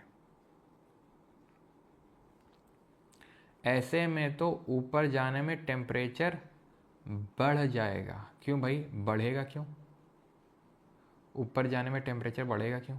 तुमको वही लग रहा होगा ना कि कंडक्शन हुआ और शायद तुमने कंडक्शन से क्या करवा दिया कि हीट को ट्रांसफ़र करवा दिया ऊपर से। लेकिन मैंने अभी आपको क्या बताया, मेन जो ये एटमॉस्फेयर है उसकी हीटिंग किसकी वजह से हो रही है? टेरेस्ट्रियल रेडिएशन की वजह से हो रही है। जो पार्थिव विकिरण है इसकी वजह से हो रही है। जो ग्रीन हाउस गैसेज हैं वो हीट को कैप्चर कर रहे हैं, उसकी वजह से हो रही है। ठीक है, तो ये चीज़ भी ध्यान रखिएगा। आगे बढ़े, अभी एडवेक्शन भी हो गया। अब आते हैं इंसोलेशन के इफेक्ट से। ट्रोपोस्फियर तो खत्म ही नहीं हो रहा, ट्रोपोस्फियर खत्म हो जाएगा उसके बाद बाकी तो खटखट तुरंत हो जाएगा। मेनली तो यही सारी चीज़ें हमें देखनी है। इंसोलेशन यानी जो सूर्य ताप या फिर हम बोल सकते हैं जो सौर विकिरण है उसके क्या प्रभाव होते हैं। तो इक्वेटर पे इंसोलेशन कम होता है, ट्रॉपिक्स पे ज़्यादा होता है। ये एक बहुत ही इंपॉर्टेंट नोट करने वाली बात है कि जो हमारी ये इक्वेटर है, भूमध्य रेखा है, ठीक है, ये जो हमारी इक्वेटर है, भूमध्य रेखा है, यहाँ पे जो इंसोलेशन है, जो धूप आती है वो थोड़ी सी कम है एज़ कम्पेयर टू जो आपकी ट्रॉपिक्स में आ रही है। इसके पीछे का कारण क्या है? कारण है ट्रांसपेरेंसी ऑफ द एटमॉस्फेयर, वातावरण की पारदर्शिता। इक्वेटर पे क्या होता है? अब आपको तो ये लग रहा होगा ना, इक्वेटर पे सर यहाँ पे तो डायरेक्ट रेज पड़ रही है सन की, ट्रॉपिक ऑफ कैंसर पे यहाँ पे भी पड़ रही है, लेकिन इससे ज़्यादा तो नहीं पड़ रही होंगी कहीं पे भी इक्वेटर से। आपकी बात बिल्कुल सत्य है, लेकिन इक्वेटर पे क्लाउड फॉर्मेशन बहुत ज़्यादा होता है, बादल बहुत बनते हैं, बहुत बारिश होती है यहाँ पे। वो बादल क्या करते हैं, इस सनलाइट को रोक लेते हैं, उतनी नहीं आती है जितनी की आपकी नॉर्थ और साउथ ऑफ इक्वेटर आएगी, यानी ट्रॉपिक्स के पास आएगी। तो इसीलिए ध्यान रखना इस चीज़ को। अगर इस तरीके से लिखे insolation is highest at the equator, this is wrong. Insolation is highest due to in the tropic due to minimal cloud covering. यहाँ पे डायरेक्ट रेज भी आ रही हैं, क्लाउड भी नहीं उतने, इसलिए यहाँ पे ज़्यादा होगी आपकी। क्या अब सर यहाँ पे क्लाउड क्यों नहीं है, ये आपको आगे वाले लेक्चर्स में समझ में आएगा। ठीक है, फ्राइडे तक हमारी पूरी क्लाइमेटोलॉजी ख़त्म हो जाएगी, तो वहाँ पर आपको समझ में आएगा कि यहाँ पर जो हवाएं होती हैं वो सिंक करती हैं, और जो सिंक करती हैं नीचे जाती हवा कभी बारिश नहीं करती है। इसीलिए आपको ट्रॉपिक्स पे क्या है, इंसोलेशन की मात्रा यानी कि जो आतपन बोल लो या फिर सौर विकिरण, उसकी मात्रा ज़्यादा देखने को मिलती है। फैक्टर्स इफेक्टिंग इंसोलेशन, ये था इफेक्ट ऑफ इंसोलेशन। ठीक है, थोड़ा बहुत कि इंसोलेशन कहाँ मिलता है ज़्यादा। अब इंसोलेशन किन किन चीज़ों से प्रभावित होता है? पहला तो अभी मैंने आपको बताया, ट्रांसपेरेंसी ऑफ एटमॉस्फेयर, कितना एटमॉस्फेयर ट्रांसपेरेंट है, जितना ट्रांसपेरेंट होगा उतना ही ज़्यादा इंसोलेशन होगा। दूसरा, लेंथ ऑफ द डे, दिन की लंबाई। अब जैसे आपको पता है सर्दियाँ आ रही हैं धीरे धीरे, हमारा अक्टूबर आ गया, सर्दियाँ फिर नवंबर, तो धीरे धीरे दिन की जो लेंथ है वो कम होती रहेगी, रात बड़ी होती रहेगी। इसकी वजह से इंसोलेशन जो है वो कम होगा। ठीक है, क्योंकि रात में तो इंसोलेशन आता नहीं है, दिन के समय आता है, तो इंसोलेशन का जो मात्रा है वो धीरे धीरे अब कम होता जाएगा। अर्थ का टिल्ट एंड रोटेशन, अगर अर्थ टिल्टेड ना होती, अगर सीधा होती, तो अब वैसी बात है कि यहाँ पे भी सनरेज ऐसा 6 महीने के लिए दिन और 6 महीने के लिए रात तो होती नहीं, यहाँ पर भी प्रॉपर तरीके से मिलती है, लेकिन क्योंकि टिल्ट है तो इस तरीके से सनलाइट मिलती है यहाँ पर जो है, या फिर यहाँ पे जब सदर्न हेमिस्फीयर टिल्टेड होगा टुवर्ड्स दी सन, तो जो अमाउंट ऑफ इंसोलेशन है वो काफ़ी वेरी करता है अर्थ के टिल्ट की वजह से, अर्थ के रोटेशन की वजह से। अर्थ के रोटेशन की वजह से कैसे इफेक्ट होता है, क्योंकि अभी जैसे दिन है तो इंसोलेशन आ रहा है, अब थोड़ी देर में अर्थ क्योंकि रोटेट कर रही है धीरे धीरे, तो रात हो जाएगी और इंसोलेशन नहीं आएगा। लैटिट्यूड पे कैसे वो करता है, क्यों लैटिट्यूड पे कैसे अफेक्ट करता है, तो बहुत आसान है। ये लैटिट्यूड है कि ये लैटिट्यूड है कि ये लैटिट्यूड है, ये है ये है। अब इस लैटिट्यूड पे ज़्यादा इंसोलेशन, अब जैसे जैसे हायर लैटिट्यूड पे जाओगे, जैसे जैसे हायर लैटिट्यूड पे जाओगे वैसे वैसे अमाउंट ऑफ इंसोलेशन कम होता जाएगा। बस एक एक्सेप्शन है, और आपको अभी मैंने एक्सेप्शन बताया कि यहाँ पर इंसोलेशन ज़्यादा होता है north and south of equator, फिर ट्रॉपिक्स के पास एज़ कम्पेयर टू इक्वेटर। बाकी तो हायर लैटिट्यूड पे जाने पे इंसोलेशन की मात्रा कम ही होती है। देन 5वें नंबर पे आता है सरफेस रिफ्लेक्शन, दैट इज़ अल्बीडो, जिसको बोलते हैं सतह परावर्तन। अभी अल्बीडो क्या होता है उससे समझने से पहले आखिरी देख लो, पोजीशन ऑफ अर्थ भी बहुत मैटर करती है कि अर्थ के सन के रिस्पेक्ट में अर्थ की पोजीशन क्या है। मतलब ये है कि हमने कुछ पढ़ा था, अगर आपको याद हो, पेरीहीलियन और एपीहीलियन, उपसौर और अपसौर, याद है आपको, पेरीहीलियन और एपीहीलियन, अपसौर और उपसौर, याद है? तो मुझे बताओ इंसोलेशन कब ज़्यादा होगा, पेरीहीलियन में या एपीहीलियन में, किस केस में? तो पेरीहीलियन का मतलब होता है कि जब हमारी अर्थ सबसे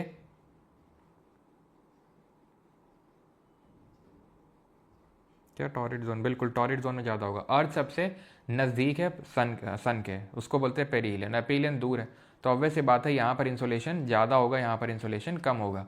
डिस्टेंस कितनी होती है अगर आप याद करो, 147 मिलियन किलोमीटर डिस्टेंस होती है between the earth and sun perihelion के केस में, और इस केस में होती है 152 मिलियन ऑफ किलोमीटर्स। क्लियर? अल्बीडो को समझते हैं। अल्बीडो क्या होता है? अल्बीडो मतलब प्रकाशानुपात। अल्बीडो कुछ नहीं, जो सनलाइट आती है वो रिफ्लेक्ट हो जाती है, ठीक, उसको अल्बीडो बोलते हैं। अगेन रिपीट, सनलाइट जो धूप आती है वो रिफ्लेक्ट हो जाती है, उसी को अल्बीडो बोलते हैं। अब हर सतह, हर सरफेस का अलग अलग अल्बीडो होता है, यानी अलग अलग रिफ्लेक्टिंग पावर होता है। मतलब ये है कि यहाँ पे ये बर्फ़ पड़ी हुई है, पेंगुइन लोग हैं ना, यहाँ पे तो बर्फ़ ही हो गई है, और ये पानी है, तो और ये बादल है। बादल, बर्फ़ और पानी, ये तीनों का अल्बीडो अलग अलग होगा। ये क्यों? क्योंकि ये तीनों डिफरेंट अमाउंट ऑफ सनलाइट को रिफ्लेक्ट कर रहे होंगे, तीनों डिफरेंट अमाउंट ऑफ सनलाइट को रिफ्लेक्ट कर रहे होंगे। अब तुम मुझे बताओ, यहाँ मैं शीशा लेके खड़ा हो जाऊँ और एक जगह पत्थर लेके खड़ा हो जाऊँ, किसका रिफ्लेक्शन ज़्यादा होगा? सिंपल सी बात है, शीशा तुरंत रिफ्लेक्ट करके मारेगा उसको। बहुत ऑब्वियस है ना ये, कि भाई अगर हम शीशा लेके धूप में खड़े हो जाएं, तुम किसी आपने हरकत करी हुई होगी ना, किसी के सीधे आंखों में डायरेक्ट किया होगा सन रेस को। अब वही आप कागज़ लेके खड़े हो जाओ, कुछ भी होगा? इतना नहीं होगा, क्योंकि उसका रिफ्लेक्टिंग पावर नहीं है ना उतना।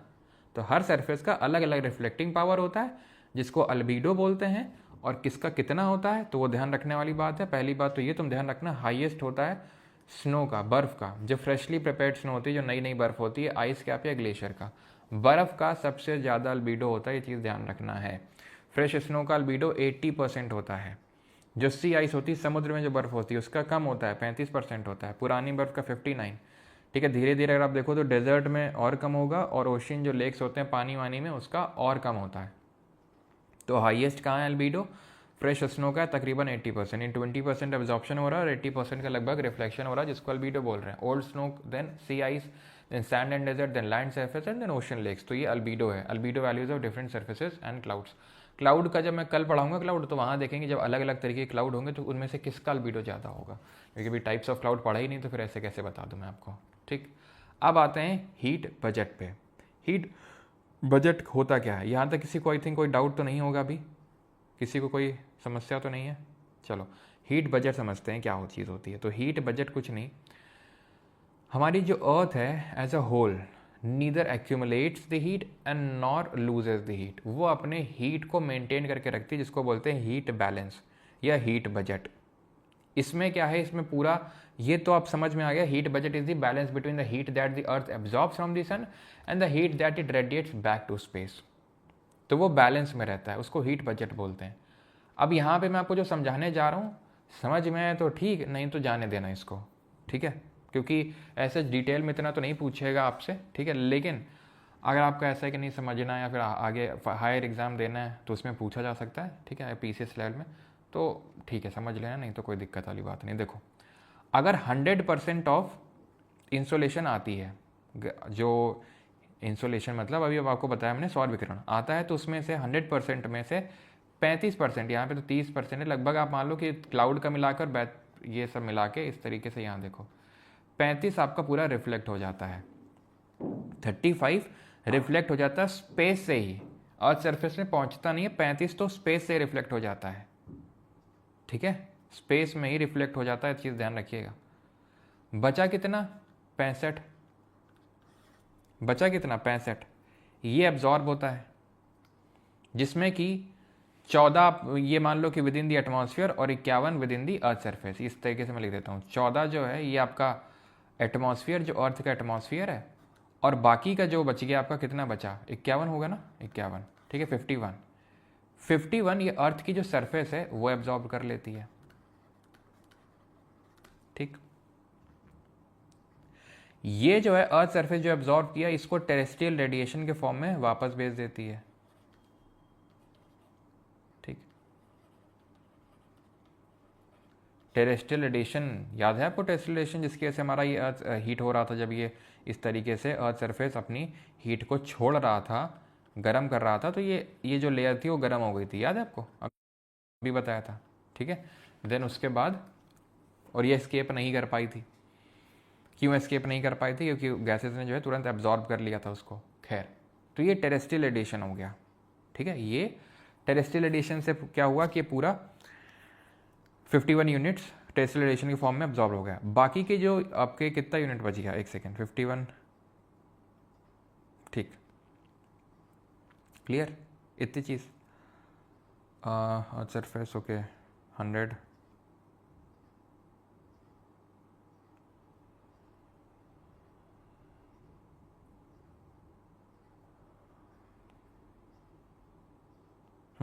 ठीक है, ओके।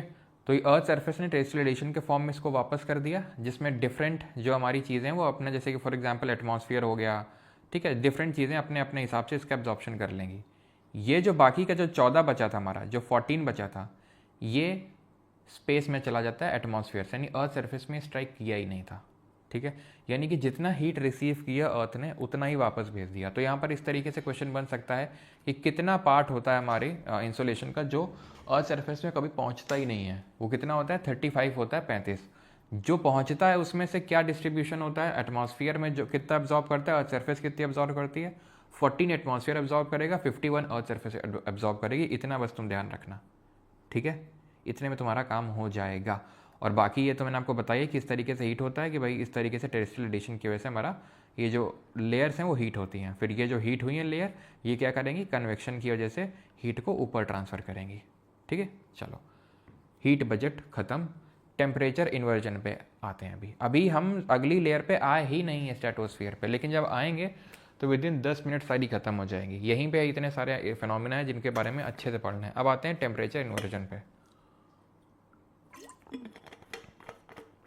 तापीय व्युत्क्रमण होता क्या है ये? अभी हमने पढ़ा था कि ऊपर जाने में टेम्परेचर डिक्रीज होता है, तापमान घटता है। लेकिन अगर ऐसा ना हो के तापमान बढ़ जाए, टेम्परेचर इंक्रीज हो जाए, तो उसको बोल देते हैं टेम्परेचर इन्वर्जन। इन्वर्जन का मतलब ये होता है कुछ पलट गया, कुछ उल्टा हो गया, इन्वर्ट हो गया। तो क्या पलट गया? टेम्परेचर का जो नेचर है वो चेंज हो गया, वो पलट गया। जो पहले डिक्रीज हो रहा था अब वो इंक्रीज होने लगा। ऐसा क्यों होने लगा वो अब आप समझेंगे यहाँ पे, ठीक है, वो आप यहाँ पे समझेंगे। फेवरेबल जो कंडीशन है वो बाद में देखेंगे, पहले समझ लो, फील ले लो, उसके बाद। दिन में क्या होता है, आपकी हीट आती है, ठीक है, और रात के समय क्या होता है, रात के समय में हीट वापस जाती है। सर्दियों का समय आ रहा है अभी धीरे धीरे, ठीक है, आपका सर्दियों का समय आ रहा है। अब सर्दियों में रात लंबी होती है कि छोटी होती है, बताओ जल्दी से। सर लंबी होती है एकदम, लेकिन क्या करें, लंबी रात होती है लेकिन फिर भी ज़्यादा कुछ कर नहीं पाते हैं उस रात में। खैर कोई नहीं, तो रात लंबी होती है, तो यानी कि आप मुझे बताओ कि हीट पूरी एस्केप हो जाएगी, हो जाएगी कि नहीं हो जाएगी? एक ऐसा पॉइंट आएगा जहाँ पे अर्थ सरफेस जो है वो ठंडी हो जाएगी, ठंडी हो जाएगी, क्योंकि रात बहुत लंबी थी, क्योंकि रात बहुत लंबी थी और क्योंकि सर्दियों की रात है। ध्यान रखना, सर्दियों की बात कर रहा हूँ मैं, क्योंकि सर्दियों की है तो उतनी हीट आई भी नहीं होगी दिन में, और जो आई वो चली भी गई। इसकी वजह से क्या होगा, हमारी अर्थ की सरफेस सर्दियों में बहुत ठंडी हो जाती है, जिसकी वजह से उसकी जो पास की जो लेयर्स होती हैं, जो गैसेस की जो लेयर्स होती हैं, वो कूल डाउन हो जाती हैं ड्यू टू अगेन कंडक्शन। बहुत ठंडी हो जाती हैं क्योंकि उसके कांटेक्ट में, ये बहुत ठंडी हो जाती हैं क्योंकि ये कांटेक्ट में कंडक्शन की वजह से। लेकिन ऊपर तो अभी गर्मी है, क्योंकि जो हीट एस्केप की है उसको तो पकड़ के रखेंगी ना, कौन? Green house gases. यहाँ पे बहुत ज़्यादा उसको पकड़ के रखेंगी। सर यहाँ पे भी पकड़ के उन्होंने रखा होगा, लेकिन अर्थ सरफेस के डायरेक्ट कांटेक्ट में आने की वजह से जो उसके पास में है वो ठंडी हो गई होंगी। तो अब जब हम ऊपर जाएंगे तो टेम्परेचर बढ़ा नहीं, सॉरी घटा नहीं, बढ़ा हुआ मिलेगा, क्योंकि यहाँ पर ठंडी हवा हो गई है और ऊपर गर्म हवा हो गई है। तो ऊपर जाने में टेम्परेचर डिक्रीज नहीं करेगा, इंक्रीज करेगा। इसी को बोलते हैं टेम्परेचर इन्वर्जन। इसके लिए फेवरेबल कंडीशंस यानी कि अनुकूल परिस्थितियाँ क्या होती हैं? एक तो लंबी शीतकालीन रात होनी चाहिए, तभी जब लंबी रात होगी तो पूरी हीट जो है एस्केप कर जाएगी, ये ठंडी हो जाएगी। उतना इंसुलेशन आया भी नहीं था, जब आया वो चला गया। और क्योंकि अभी ठंडियों की रात है तो ये अर्थ सरफेस पूरी ठंडी हो जाएगी, तो ये जो उसके क्लोज लेयर है वो ठंडी हो जाएगी। लेकिन ऊपर तो गर्म लेयर का पूरा वो बना हुआ है, इसको हम इन्वर्जन लिड बोल देते हैं, ठीक है, इसको हम इन्वर्जन लिड बोल देते हैं। खैर समझ में आया? Long winter night, during long night earth surface loses heat rapidly through radiation cooling the air near the surface. तो हीट रेडिएट हो जाएगी और जो सरफेस में है वो कूल डाउन हो जाएगी। अब स्टिल एयर चाहिए, शांत हवा चाहिए। शांत हवा क्यों चाहिए? काम and stable air prevents the mixing of cold surface air. अगर शांत हवा नहीं रहेगी, बहुत ज़्यादा टर्बुलेंस रहेगा एयर में, बहुत ज़्यादा हवा चल रही होगी इधर उधर, तो क्या होगा, वार्म और कोल्ड एयर आपस में मिक्स हो जाएंगी। तो काहे का टेम्परेचर इन्वर्जन तुमको देखने को मिलेगा? गर्म हवा और ठंडी हवा आपस में मिल जाएंगी, कोई टेम्परेचर इन्वर्जन देखने को नहीं मिलेगा, ठीक है। अब ये जो चीज़ है ना टेम्परेचर इन्वर्जन, अगर तुम्हें फील नहीं लिया, अगर तुम्हें समझ नहीं आया, तो जो कल का क्लास है वो तुम्हें समझ नहीं आएगा, जहाँ पर फॉग यानी कि कोहरा, कुहासा, ड्यू, ये सब जो पढ़ाएंगे वो सब इसी से ही संबंधित है। जो फॉग बनता है सर्दियों में, कोहरा, वो इसी से संबंधित है। वो कल आपको समझ में आएगा क्यों ऐसे इसी से संबंधित है, लेकिन आपको समझना ज़रूरी है। हिंट देता हूँ मैं आपको, मतलब फिर मैं या फिर थोड़ा सा मैं आपको चीज़ बताता हूँ। जैसे कि आपने देखा होगा जब हवा चल रही होती है बहुत ज़्यादा तो कोहरा नहीं होता है उतना ज़्यादा, ठीक है, क्योंकि मिक्सिंग ऑफ एयर हो जाती है। तो वो मैं आपको कल बताऊँ क्यों नहीं होता, लेकिन ये चीज़ ध्यान रखना, टेम्परेचर इन्वर्जन होगा तो कोल्ड और वार्म एयर मिक्स कर जाएगी, सब मामला ख़राब हो जाएगा। और क्लियर क्लाउडलेस स्काई चाहिए, यानी कि स्पष्ट और बादलहीन आकाश चाहिए। बादलहीन आकाश नहीं होगा तो क्या होगा, मान लेते हैं बादल है यहाँ पे, मान लेते हैं बादल है यहाँ पे, तो ये जो वार्म एयर ऊपर की ओर उठ रही है, ये वार्म एयर ऊपर की ओर उठेगी या नहीं, ये रिफ्लेक्ट होगी। क्यों, क्योंकि क्लाउड का कुछ ना कुछ तो अल्बीडो होता है, वो रिफ्लेक्ट करेगा, और जब रिफ्लेक्ट करेगा, ठीक है, हीट को भी रिफ्लेक्ट करेगा, तो क्या करेगी, वो वार्म एयर यहाँ पर जमा होने लगेगी, तो कोई टेम्परेचर इन्वर्जन नहीं होगा। आप मुझे बताओ, नहीं आप मुझे बताओ, जब बारिश होती है सर्दियों में तो ज़्यादा ठंडी होती है उस दिन में या फिर कम ठंडी होती है। जिस दिन बादल होते हैं, यानी कि जिस दिन बारिश वाला माहौल होता है सर्दियों के समय में, तो उस दिन कम ठंडी पड़ती है ज़्यादा ठंडी पड़ती है, बताओ बताओ मुझे, ज़्यादा ठंडी पड़ेगी या कम ठंडी पड़ेगी। तो आप सभी लोग बोलोगे कि सर ज़्यादा नहीं कम ठंडी पड़ेगी। क्यों, क्यों ऐसा होता है, क्योंकि जो बादल होते हैं वो हीट को वापस भेज देते हैं, तो इस वजह से कम ठंडी पड़ती है उस दिन। ठीक, सिंपल, ठीक है। तो इसीलिए क्लियर क्लाउडलेस स्काई चाहिए। अब मुझे पता है मैं इससे पहले पूछूं कि समझ में आ गया तो वंस मोर तो होगा कुछ लोगों का, तो ध्यान से समझो यहाँ पे, ठीक है। ये अर्थ सरफेस है, जब एक ठंडियों की रात होती है, ठंडियों की रात बहुत लंबी रात होती है, कम इंसुलेशन था और जल्दी से उसने रेडिएट भी कर दिया, अब इसके पास कोई हीट नहीं बची है, यानी कि धीरे धीरे ठंडी होने लगेगी। अब क्योंकि ठंडी होने लगेगी अर्थ की सरफेस, तो इसके पास की जो ये गैसें हैं वो भी ठंडी होने लगेंगी कंडक्शन के थ्रू। जब ये ठंडी होने लगेंगी, लेकिन हीट तो अभी ऊपर बनी हुई है, जो अभी हीट रिफ्लेक्ट बैक करी है वो तो हीट बनी हुई है, अगेन वही due to green house gases वो सब, ठीक। तो इसीलिए जब हम ऊपर जाएंगे तो टेम्परेचर इंक्रीज हो जाएगा, ऊपर जाएंगे तापमान, यहाँ पे कम है तापमान, ऊपर इंक्रीज हो जाएगा। तो वैसे तो डिक्रीज होता है, लैप्स रेट हमने पढ़ा था गिरावट की तरह, ह्रास दर, जिसमें कि 165 मीटर पर 1 डिग्री सेल्सियस कम हो रहा था, लेकिन यहाँ पर अब इंक्रीज कर जाएगा, टेम्परेचर इन्वर्जन बोलते हैं। और ये कब फेवरेबल है, लंबी सर्दियों की रात होनी चाहिए, हवा शांत होनी चाहिए और बादल ना होने चाहिए, ठीक। अब तुम मुझे बताओ कि ये जो टेम्परेचर इन्वर्जन है, will it lead to stability और इंस्टेबिलिटी है, स्टेबिलिटी इंस्टेबिलिटी। हाँ, तो अब मैं तुम्हें पहले बताता हूँ स्टेबिलिटी इंस्टेबिलिटी का मतलब क्या होता है, फिर तुम मुझे बताना टेम्परेचर इन्वर्जन से स्टेबिलिटी होगी या इंस्टेबिलिटी होगी, ठीक है। स्टेबिलिटी का मतलब है नो बारिश, यानी क्लाउड लाउड कुछ नहीं है, नो क्लाउड फॉर्मेशन तो नो बारिश, यहाँ पे दबा के बारिश। इंस्टेबिलिटी का मतलब होता है बारिश और स्टेबिलिटी का मतलब होता है नो बारिश, ठीक है। तो अब मुझे बताओ जब टेम्परेचर इन्वर्जन होगा तो इट विल प्रमोट स्टेबिलिटी और इंस्टेबिलिटी ऑफ द एटमॉस्फेयर। फिर मैं आपको बताता हूँ उत्तर।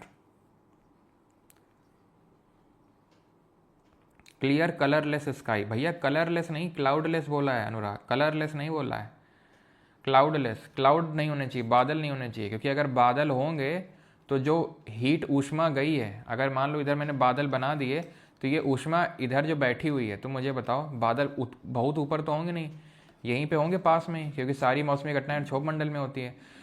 तो हवा जो इतनी आसानी से यहाँ भी बैठी हुई है यहाँ ना बैठ पाती, क्यों, क्योंकि जब यहाँ आ रही होती तो बोलती ये क्लाउड ए नीचे चलो नीचे चलो नीचे नीचे, तो कोई टेम्परेचर इन्वर्जन हो पाता नहीं। सर बोल रहे हैं स्टेबिलिटी इंस्टेबल, अच्छा स्टेबिलिटी इंस्टेबिलिटी, ज़्यादातर लोग बोल रहे हैं स्टेबिलिटी, सबका सही है, ज़्यादातर लोग जो बोल रहे हैं स्टेबिलिटी, क्योंकि बारिश नहीं होगी। क्यों बारिश नहीं होगी वो भी समझ लो, वैसे तो तुम समझ ही गए होगे कि हाँ बादल वादल नहीं है तो बारिश नहीं होगी, बारिश नहीं होगी तो स्टेबिलिटी होगी, तुम इससे अपना इन्फ्रेंस ड्रॉ किए होगे। लेकिन हम बता भी देते हैं, ठंडी जो हवा होती है कभी बारिश नहीं करती है, ये हम ऐसे आगे पढ़ेंगे पूरा कॉन्सेप्ट कि क्यों नहीं करती है। ठंडी हवा कभी बारिश नहीं करती है, कभी बादल नहीं बनाएगी और कभी बारिश नहीं करेगी। और क्योंकि बारिश नहीं करेगी, क्योंकि यहाँ पर एकदम ठंडी हवा है, ठंडी हवा कभी बारिश नहीं करेगी, ठंडा माहौल कभी बारिश नहीं करता है, इसीलिए यहाँ पर क्लियर स्काई होंगे, एकदम खुला मौसम होगा। तो ये leads to stability, it leads to stability, okay okay. अब आते हैं अगली लेयर पे, समताप मंडल में काफ़ी देर बाद स्ट्रेटोस्फीयर, अब तो सब खत्म है धीरे धीरे। This layer of atmosphere contains, और बस एक फाइनल चीज़ पूछना चाहूँगा तुमसे, बताना चाहूँगा, पहले तो पूछना चाहूँगा फिर बताऊँगा।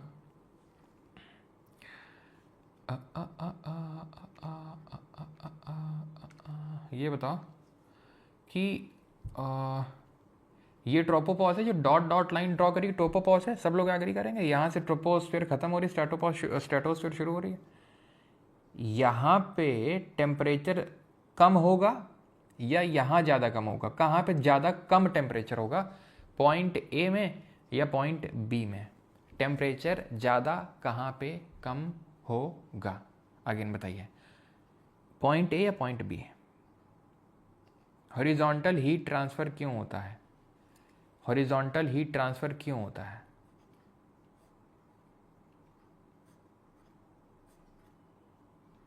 जो पार्टिकल्स हैं वो हॉरिजॉन्टली भी मूव करते हैं, उसी को हम एडवेक्शन बोलते हैं।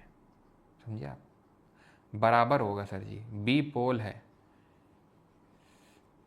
स्टेबिलिटी का मतलब हिंदी में स्थिरता होती है, और इंस्टेबिलिटी का मतलब अस्थिरता। तो जो तापमान व्युत्क्रमण है वो स्थिरता लेके आएगा। ए ए ए ए ए बराबर होगा ए। बेटा कारण बताओ ए, ठीक है? और ज़्यादा स्टेड सबका गलत है, बताओ। अब बताओ कारण क्या है? सबका गलत है। जो चेपे हो ना सब एक दूसरे का देख के, खुद का बुद्धि तो लगाए नहीं होगे। अब बताओ एक क्यों है, ये बताओ, तब समझ में आएगा। बिना गूगल जाए बताना। चलो तुम गूगल भी कर लो फिर भी बता दो। बताओ।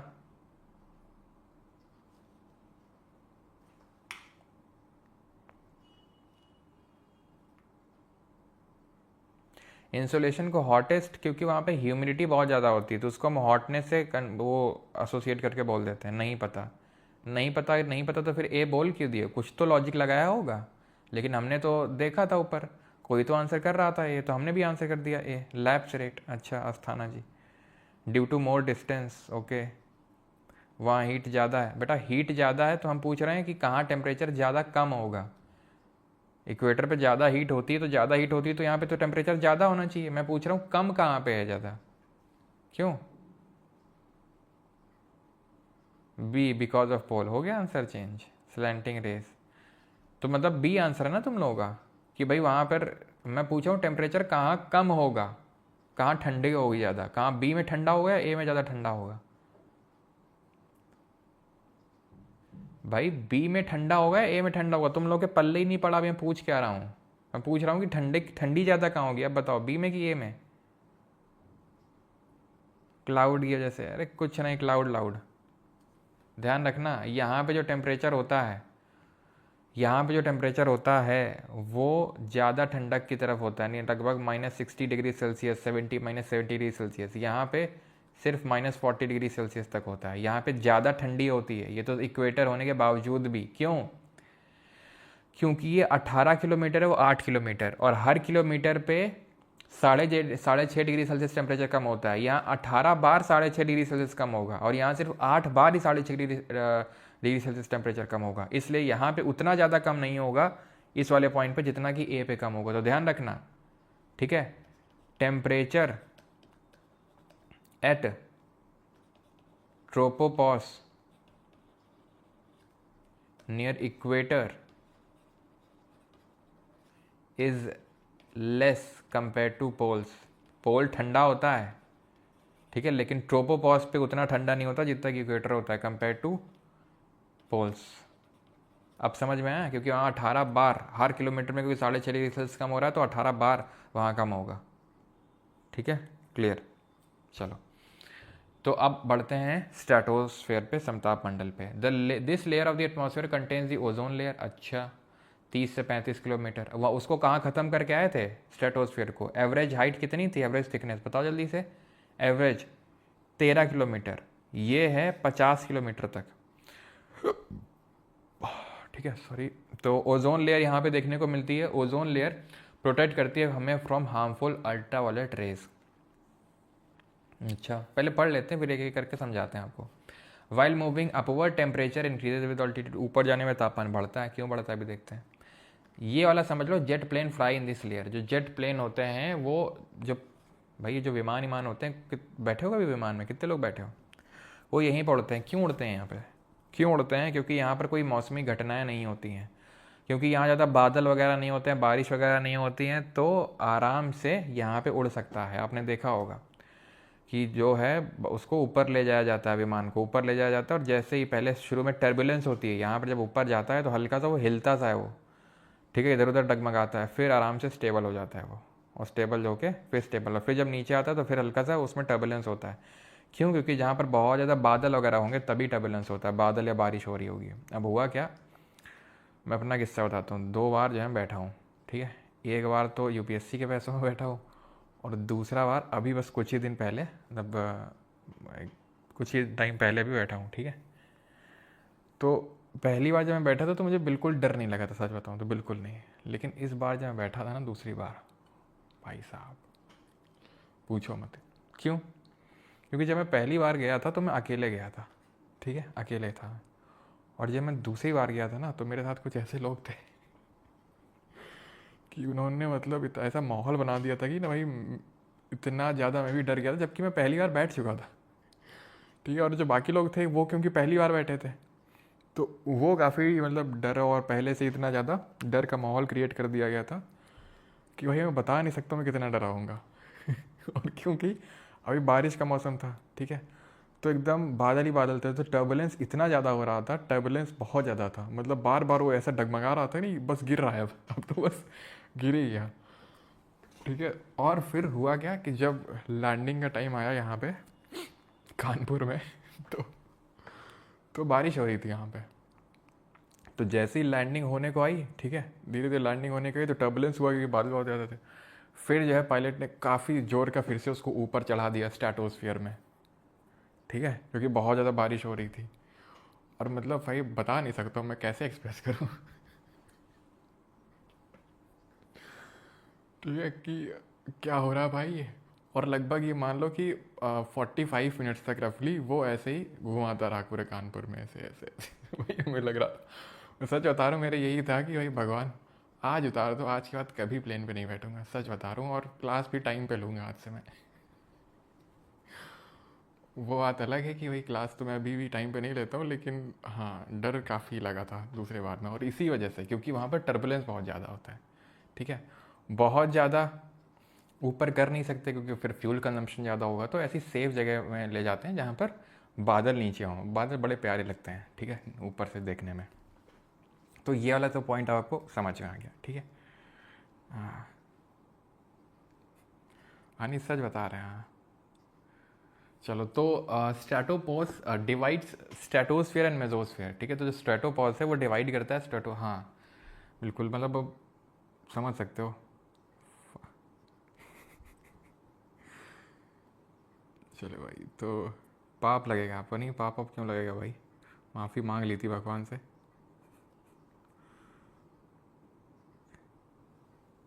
चलो भाई,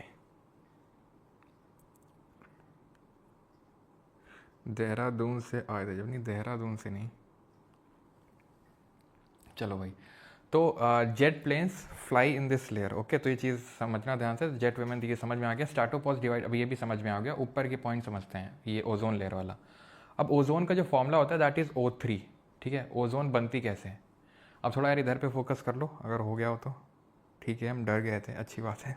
अब यहाँ पे फोकस, हाँ मौत को छू के टक भाई सच में लग रहा था कि आज तो नहीं बच पाएंगे, ऐसा लग रहा था आज तो नहीं बच पाएंगे। लेकिन हाँ, ऊपर से काफ़ी चीज़ें नोटिस करी, जैसे कि गंगा रिवर है ना यहाँ पे, तो गंगा की मियांडरिंग देखी, काफ़ी सारी चीज़ें, क्योंकि घुमाता रहा वो काफ़ी देर तक, तो फिर सोचा मियांडरिंग ही देख लें रिवर की। थाईलैंड से आए थे, बिल्कुल थाईलैंड से गए।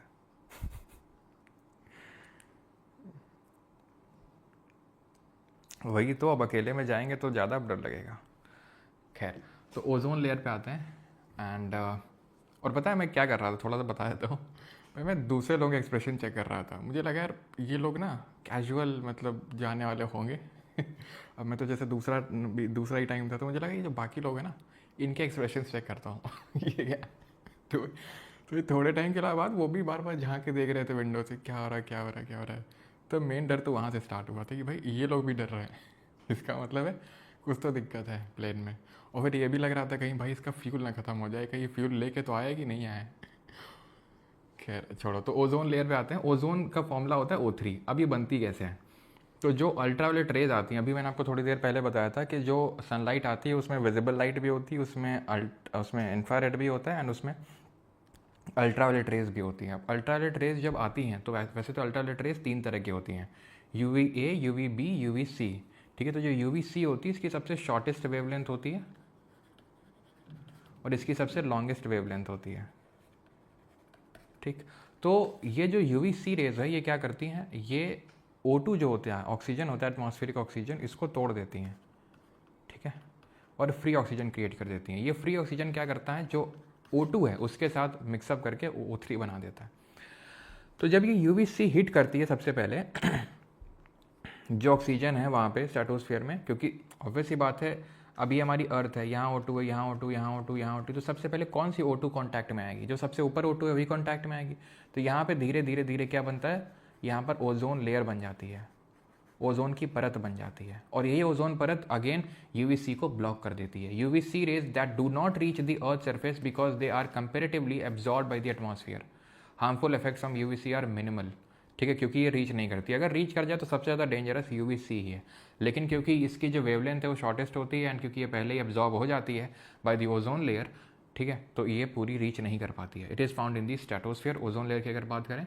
एंड कहाँ पर पाई जाती है, तो ये 30 to 35 किलोमीटर की जो हाइट होती है वहाँ पर। एंड इसी क्योंकि ये आने नहीं देती है, एब्जॉर्ब कर लेती है उसको, इसीलिए स्ट्रेटोस्फीयर में, समताप मंडल में जो तापमान है, जो टेम्परेचर है वो भी बढ़ता है ऑल्टीट्यूड से। स्ट्रेटोस्फीयर में कम हो रहा था, स्ट्रेटोस्फीयर में बढ़ेगा, यानी कि क्षोभ मंडल में कम हो रहा था और जो समताप मंडल है उसमें बढ़ रहा था ये। ठीक है, तो ये समताप मंडल में पाई जाती है। Ozone day is celebrated on 16 September to commemorate the adoption of the Montreal protocol in 1987 in Montreal Canada. अब है क्या कि एक सेकेंड, अब है क्या ना कि हमने क्या किया कि हमने इतना ज़्यादा CFC का एमिशन किया, क्लोरोफ्लोरोकार्बन का एमिशन किया। क्लोरोफ्लोरोकार्बन क्या चीज़ होती है, तो ये जो हम रेफ्रिजरेटर AC वगैरह इस्तेमाल करते हैं तो उससे निकलते हैं क्लोरोफ्लोरोकार्बन। ठीक है, तो यानी क्लोरीन और फ्लोरीन जैसे गैसें निकलती हैं, तो ये O को क्या है, O को फ्री नहीं करती, ये उस O के साथ क्लब कर लेती हैं खुद को। तो इस O2 को ओजोन बनाने के लिए O फ्री ऑक्सीजन मिल नहीं पाता है, जिसकी वजह से ओजोन बन नहीं पाती है, जिसकी वजह से ओजोन में थिनिंग होने लगती है, पतली होने लगती है उसकी थिकनेस को डॉप्सन यूनिट में मेजर करते हैं। और वो जो थिनिंग ऑफ ओजोन लेयर है उसी को ओजोन होल बोलते हैं। ओजोन होल का मतलब ये नहीं होता है कि ये ओजोन लेयर यहाँ छेद हो गया, ओजोन होल का मतलब है उसकी थिकनेस का कम हो जाना। ठीक है, जो अभी अंटार्कटिका में कुछ टाइम पहले हो गया था, लेकिन अभी फिर से वो ओजोन होल जो था वो फिर से भर गया है वो सब कुछ। ठीक है, तो उसकी थिकनेस को डॉप्सन यूनिट में मेजर करते हैं। ओजोन डे 16 सितंबर को इसलिए मनाते हैं बिकॉज इसी दिन 1987 में मॉन्ट्रियल कनाडा में एक प्रोटोकॉल हुआ था। ये प्रोटोकॉल इसको हटाने के लिए, CFC को, क्लोरोफ्लोरोकार्बन को हमारे एटमॉस्फेयर से फेज आउट करने के लिए किया गया था, सो दैट कि हमारी ओजोन लेयर को डिस्ट्रक्शन ना हो, नहीं तो हमें डिस्ट्रक्शन होगा, नहीं तो हमें सनस्क्रीन और ज़्यादा लगाना पड़ जाएगा। ठीक है, तो ये चीज़ ध्यान रखना। UVC तो नहीं आ पाता है क्योंकि ब्लॉक कर लेता है, अगर आ गया तो बहुत डेंजरस है।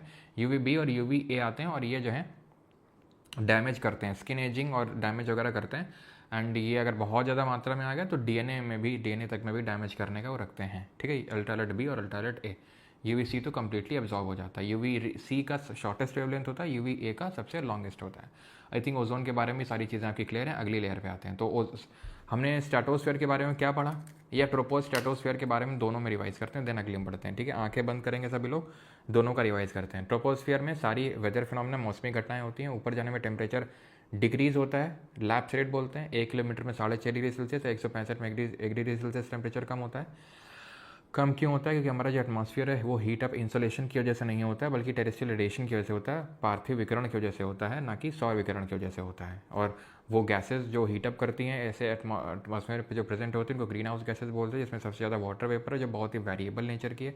CO2 भी वेरिएबल है।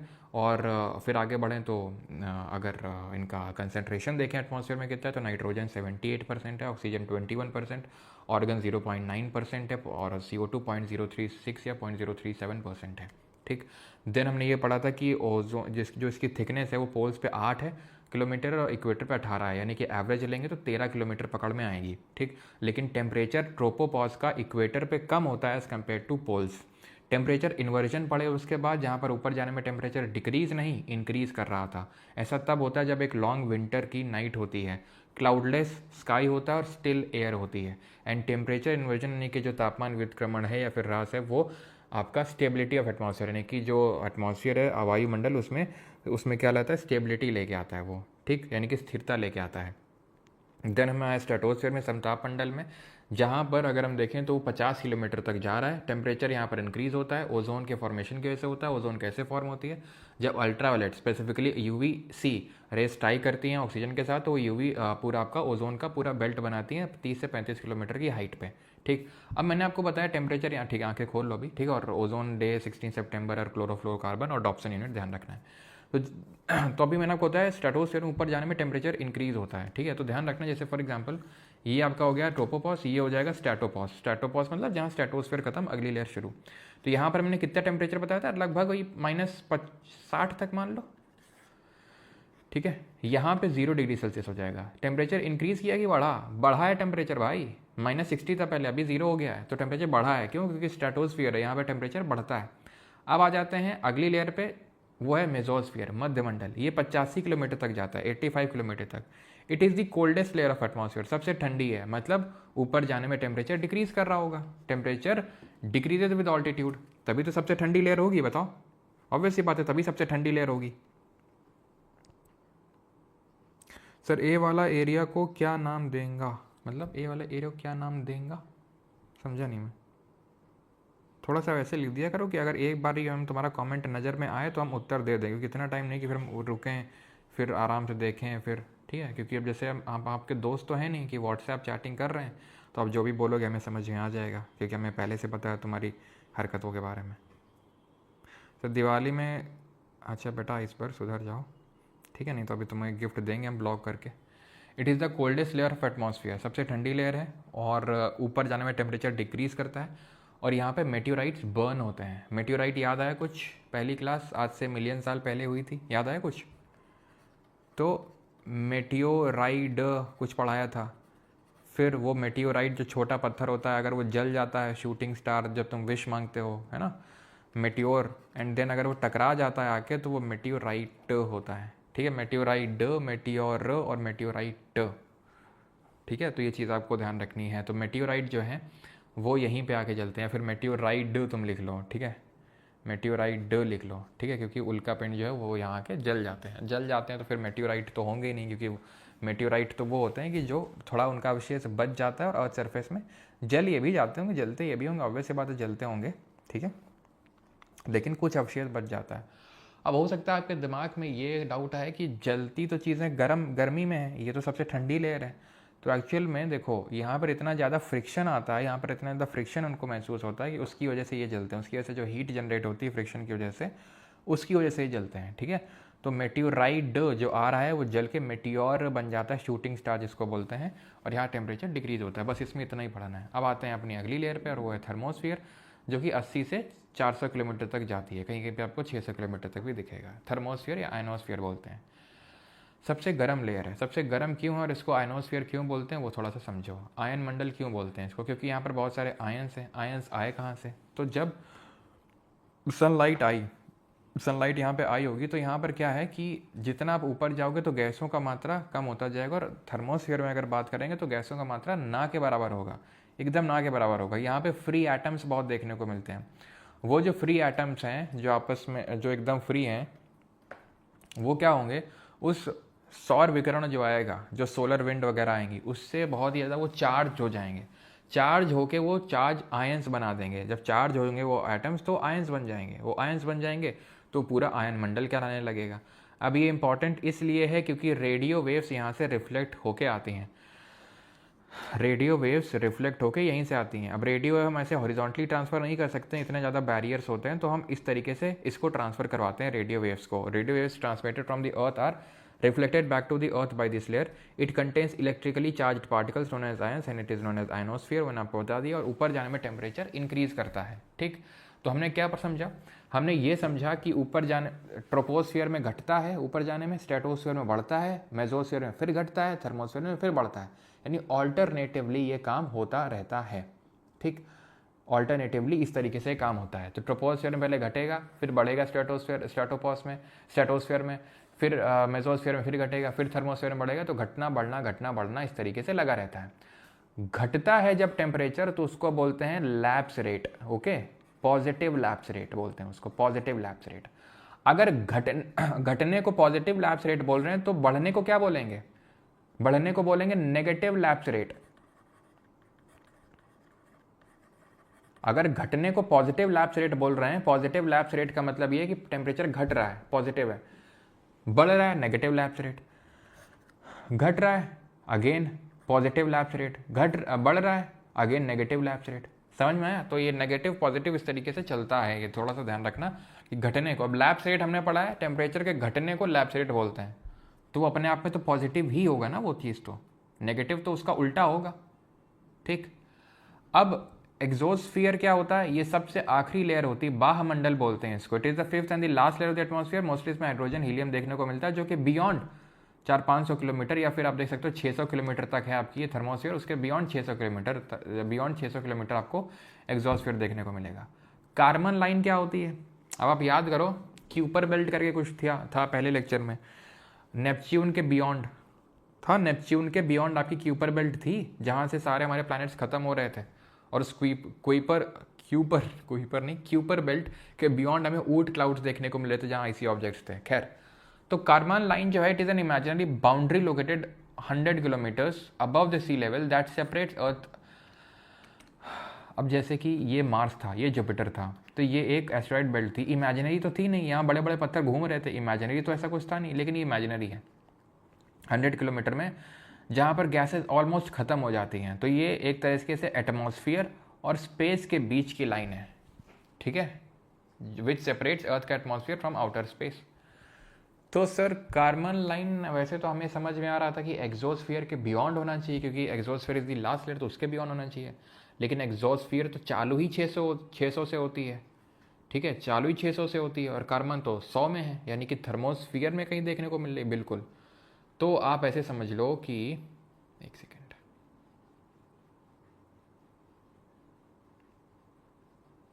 काफ़ी कुछ पढ़ लिया हमने। तो आप ऐसे समझ लो कि यहाँ पर कुछ यहाँ पर कार्बन लाइन होगी है, ठीक है, कुछ यहाँ पर कार्बन लाइन होगी, जहाँ से ये एटमॉस्फियर और एग्जॉस्फियर एक तरह से स्पेस के बीच में हुआ है, ठीक है, अंतर है, कार्बन लाइन। तो we are done with this topic, खत्म, टाटा बाय बाय। बस एक चीज़ है, दैट इज आइसोथर्म। आइसोथर्म क्या लाइन होती है? दीज आर दी लाइन्स और पॉइंट्स ऑन द मैप और chart of the earth surface connecting points having the same temperature at a given time. कुछ नहीं, वो लाइन जो उन पॉइंट्स को कनेक्ट कर रही है जिनका सेम तापमान है, उनको बोलते हैं आइसोथर्म। इसका यूज़ क्लाइमेटोलॉजी में होगा आगे जब हम पढ़ेंगे। जैसे मान लो ये लाइन हो जाएगी क्या? आइसोथर्म। समझ में आई आपको चीज़ ये? यानी कि जैसे मान ये है 21 डिग्री सेल्सियस की आइसोथर्म। इसका मतलब है कि इस पॉइंट पे, इस लाइन पे, किसी भी पॉइंट पे तुम चले जाओ, तुम्हें सेम टेम्परेचर मिलेगा 21 डिग्री सेल्सियस का। ये 16 डिग्री सेल्सियस का आइसोथर्म है, इसका मतलब है हर पॉइंट पे तुमको 16 डिग्री सेल्सियस ही मिलेगा। अब ये क्यों डेविएट क्यों हो रहे हैं, इतना ऊपर क्यों भाग रहे हैं, ये क्यों नीचे भाग रहा है इतना, ये सब पढ़ेंगे आगे की क्लासों में, ठीक है। आज के लिए इतना ही, लेकिन अभी क्वेश्चंस बाकी है बेटा। Question are an integral part. अब क्वेश्चन लगाओ, तब तुम्हें समझ में आएगा कि जो पढ़े हो वो एक्चुअल में इसको अप्लाई भी कर पा रहे हो या नहीं कर पा रहे हो, ठीक है।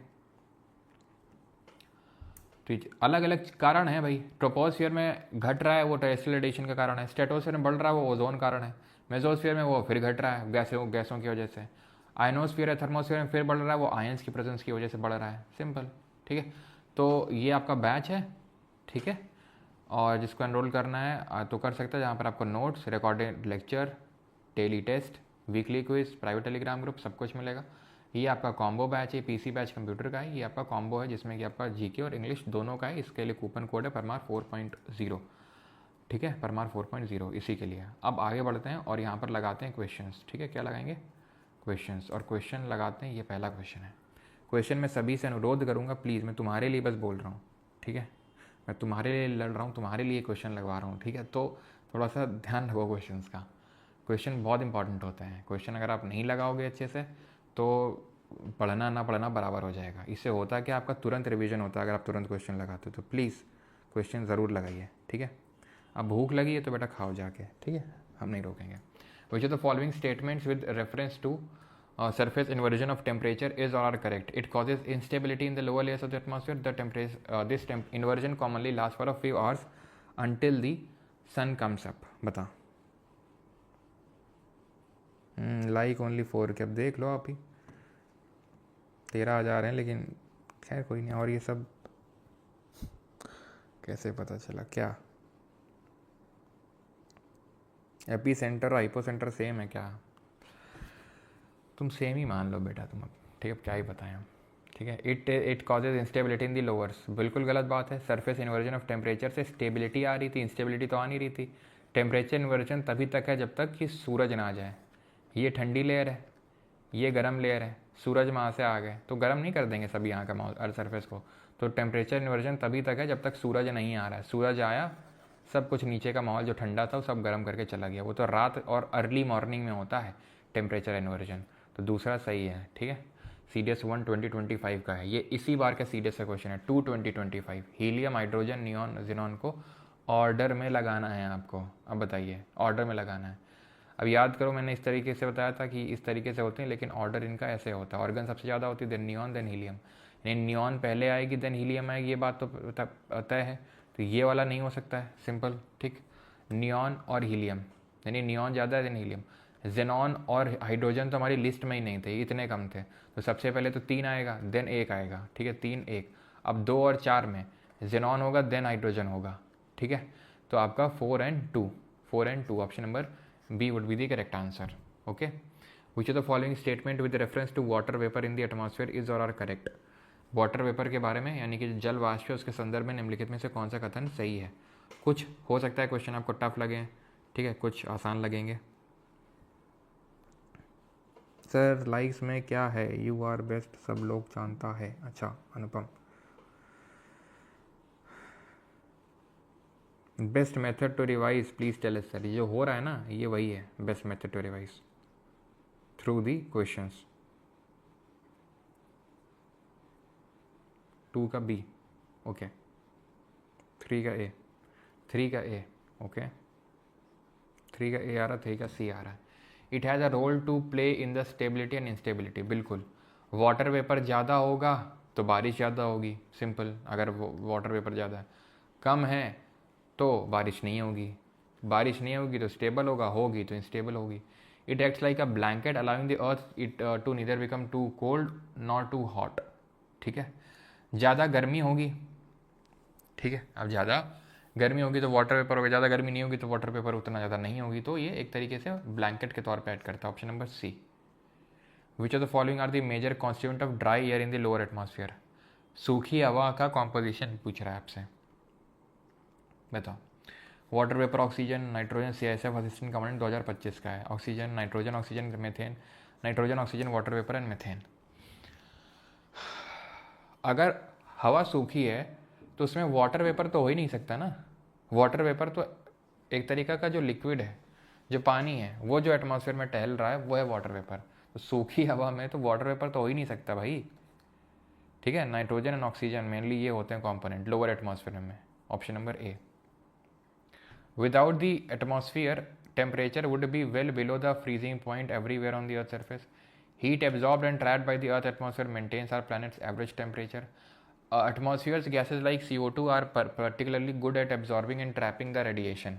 ये सिविल सर्विसेज का क्वेश्चन है। सिविल सर्विसेज मतलब आप IAS बनने वाला, इसी बार का क्वेश्चन है ये।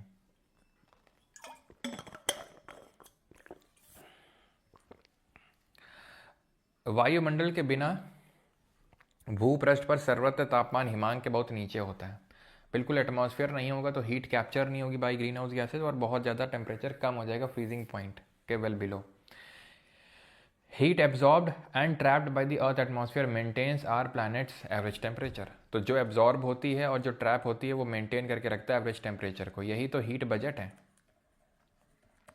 यही तो हीट बजट है कि भाई जितना हीट आया वो रिफ्लेक्ट हुआ, पूरा हीट मेंटेन करके रखा हुआ है। ये गैसेज जो हैं ये पर्टिकुलरली गुड होती हैं at absorbing and trapping radiation, क्योंकि ये क्या हैं, ये ग्रीन हाउस गैसेज हैं और शॉर्ट वेवलेंथ को आने देती हैं, लॉन्ग वेवलेंथ को नहीं जाने देती हैं, इसलिए ये रेडिएशन को ट्रैप कर लेती हैं। रेडिएशन को ट्रैप कर लेती हैं तो आंसर हो जाएगा क्या, 1, 2 and 3, ऑप्शन नंबर C। बन गया IAS।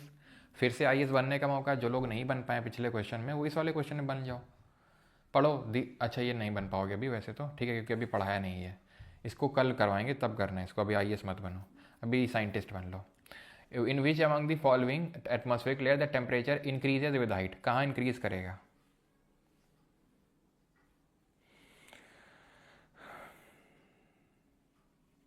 कहाँ इंक्रीज करेगा? नहीं, ये वाला क्वेश्चन जो 6th वाला है इसको हम बाद ही में करवाएंगे, अभी नहीं करना आपको, ठीक है। सर एसएससी जेई के लिए हो चाहे किसी के लिए हो, सबके लिए इम्पोर्टेंट है ये, ठीक है।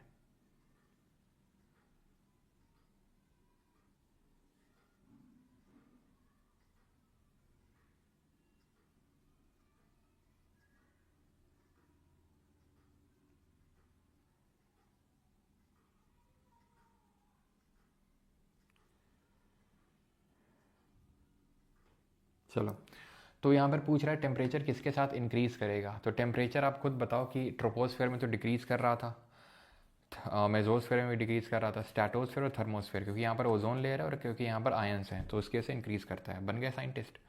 जो लोग नहीं बन पाए तो फिर से बन जाओ scientist. Among the following which of the following is the least percentage in volume, बताओ। लीस्ट परसेंटेज बाई वॉल्यूम किसका है? हाइड्रोजन का है, आर्गन का है, हीलियम का है या नियॉन का है? करिए गेस। एटमॉस्फेयर में लीस्ट परसेंटेज बाई वॉल्यूम पूछ रहा है आपसे, किसका है? तो आप मुझे बताओ। आर्गन 0.9% था, ठीक है। देन ठीक है, नियॉन की अगर बात करें तो नियॉन आई थिंक 0.00 कुछ तो ऐसा था, 18 टाइप है ना। हीलियम तो 0.0005 है ना, 3 बार 0.5%। हाइड्रोजन बहुत कम होता है, ठीक है, हाइड्रोजन बहुत कम होता है। Option number A. Consider the following statement with reference to the structure of the earth atmosphere. भाई लेफ्टिनेंट या कर्नल सीधा अगर मेजर बनना है किसी को तो बन सकता है इस क्वेश्चन के थ्रू। Consider the following statement with reference to structure of the earth atmosphere. Thickness of troposphere is greatest at the equator, यानी कि क्षोभ मंडल की मोटाई विश्वत वृत्त पर सबसे अधिक होती है। Air temperature of the troposphere is highest above the poles, यानी कि क्षोभ सीमा में वायु का तापमान ध्रुवों के ऊपर सबसे अधिक होता है। The temperature in troposphere decrease at the rate of 1 degree Fahrenheit for every 165 metre of height. अब अगर आप सीधा मेजर ना बन पाए तो इसका मतलब आपने क्लास को ध्यान से नहीं देखा है, ठीक। क्या अलग है फैट में हीट में, क्या अलग है हर्षवर्धन? समझे नहीं, क्या अलग है? तो ये अभी हमने पढ़ा 1 डिग्री फ़ारेनहाइट नहीं सेल्सियस घटता है। दूसरा, air temperature of the tropopause is highest at the poles. Poles पे हाईएस्ट था कि इक्वेटर पे हाईएस्ट था? एयर टेम्परेचर पोल्स पे ही था हाईएस्ट, सिंपल, सही है। इक्वेटर पे कम था ना। थिकनेस ऑफ ट्रोपोस्फियर कहाँ ज़्यादा थी? इक्वेटर पे, बिकॉज यहाँ हीट जो है बहुत ऊपर तक ट्रांसपोर्ट हो रही है थ्रू कन्वेक्शन, बहुत ऊपर तक ट्रांसपोर्ट हो रही है, तो वहाँ 18 किलोमीटर तक है, यहाँ 8 किलोमीटर तक है। ये भी सही है, ऑप्शन नंबर बी बन गए सीधा major. Depletion atmospheric ozone layer in last century was due to, तो जो पिछली शताब्दी में वायुमंडल ओजोन परत का जो ह्रास हुआ है उसको किसके कारण था? यार हीट वेव क्या अलग है? Heat wave different, heat wave अलग है। अरे क्या है अलग?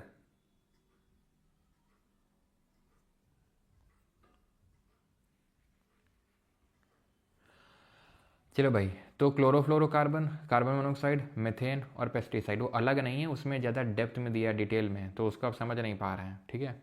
अभी मैं देखूंगा फिर बताऊंगा, ठीक है। नहीं वो तो आपका जो आपका ये बैच वाला टेलीग्राम है वहाँ पर मैं डाल दूंगा कि कुछ अलग नहीं है, वो उसमें डेप्थ में लिखा हुआ है, इसलिए समझ नहीं पा रहे हैं वहाँ पे आप, ठीक है। Depletion of atmospheric ozone in last century was due to chlorofluorocarbon, अभी मैंने बताया था क्यों। आप क्या बन गए? असिस्टेंट कमांडेंट बन गए। अब नहीं बन पाया तो फिर बन लो, दोबारा मौका है, हम दोबारा मौका देते हैं, तुरंत देते हैं मौका। Which of the following statement is correct with reference to normal lapse rate. प्रसामान्य, क्या लिखा है ये? च्युति दर के संदर्भ में निम्नलिखित में से कौन सा कथन सही है? नॉर्मल लैप्स रेट, मुझे तो लगा था इसको हिंदी में ह्रास दर बोलते हैं, ठीक है। Temperature is highest eight ground level and decrease with increase in altitude. अब बताओ, क्या टेम्परेचर हाईएस्ट होता है ग्राउंड लेवल पे एंड डिक्रीज होता है इंक्रीजिंग ऑल्टीट्यूड पे? बिल्कुल सही है, यही होता है नॉर्मल लैप्स रेट, जो कि पॉजिटिव होता है, ध्यान रखना, it is positive lapse rate. Negative क्या होता है? जो स्ट्रेटोस्फीयर में होता है, जो थर्मोस्फीयर में होता है, जहाँ टेम्परेचर इंक्रीज करता है। टेम्परेचर लोवेस्ट, ये तो टेम्परेचर इन्वर्जन में होता है, याद करो, जो तापमान में व्युत्क्रमण हो रहा था उसकी वजह से होता है, ठीक है। चीज़ ध्यान रखना आप, ओके। आगे बढ़ते हैं, समझ में आ गया ना ये वाला? आसान था ये भी, कोई टफ नहीं था ये। अब बन जाओ खुफिया विभाग में, नौकरी ले लो जल्दी से। बताओ बताओ जल्दी बताओ भाई। 12 का ए सबका सही है, सबका सही है।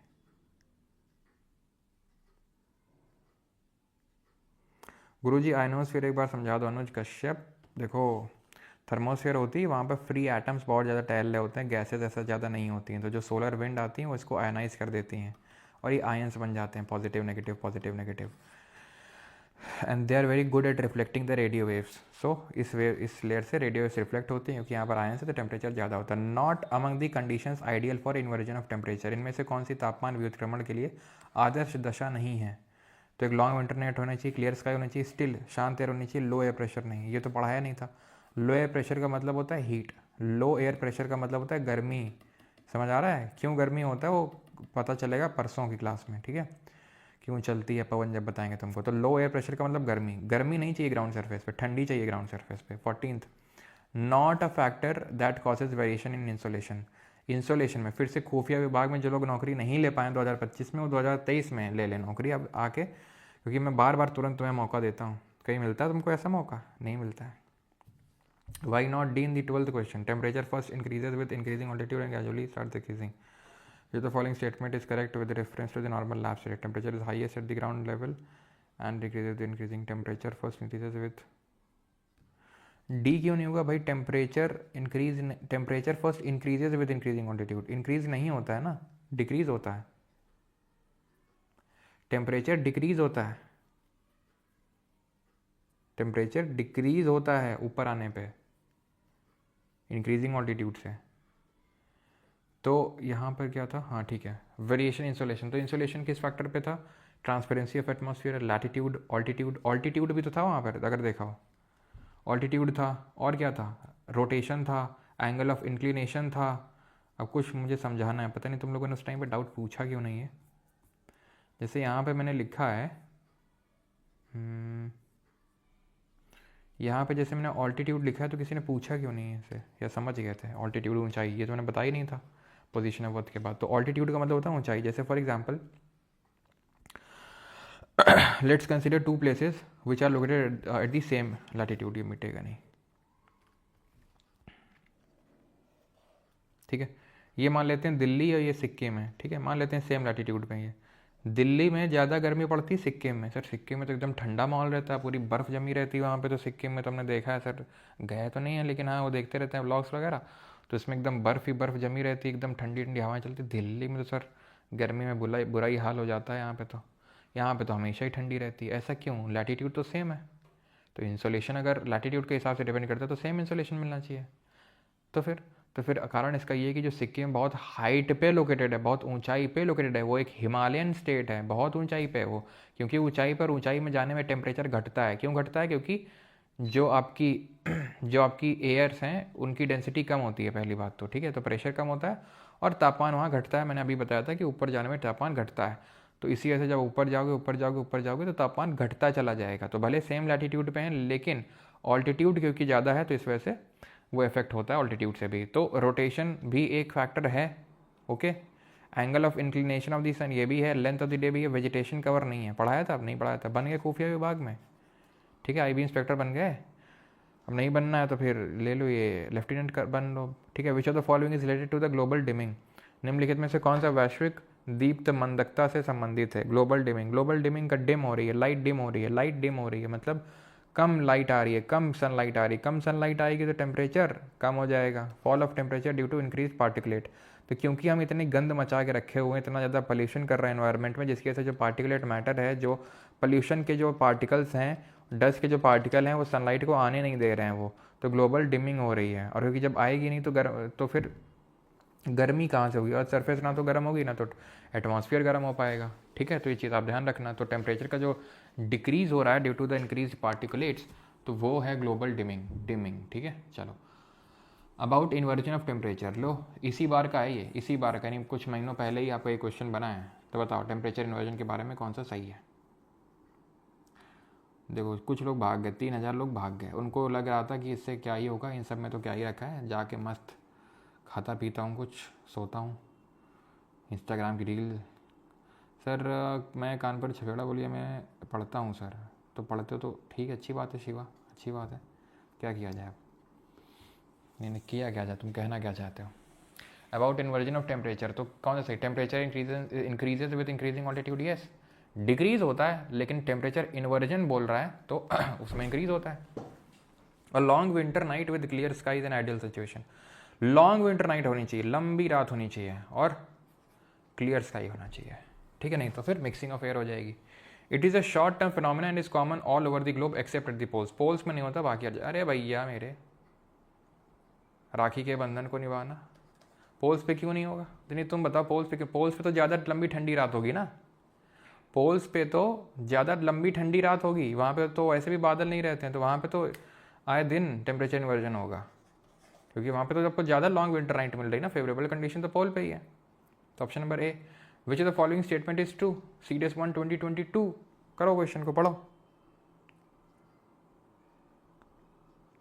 हाँ, वीकली क्विज के टॉपर्स का नाम लेना है, तो वीकली क्विज के टॉपर से बता देता हूँ। ओके, पोल्स पे बिल्कुल बिल्कुल बिल्कुल बिल्कुल। एक सेकंड रुको। अच्छा, मोटिवेशन दे दें, ठीक है। मोटिवेशन लाइन हो जाएगा, रुको जरा, ठीक है, देते हैं अभी से। वो एक सेकंड, हाँ वो टॉपर्स के नाम थोड़े बताने थे, पहले बता दें फिर मोटिवेशन देते हैं, रुको अभी।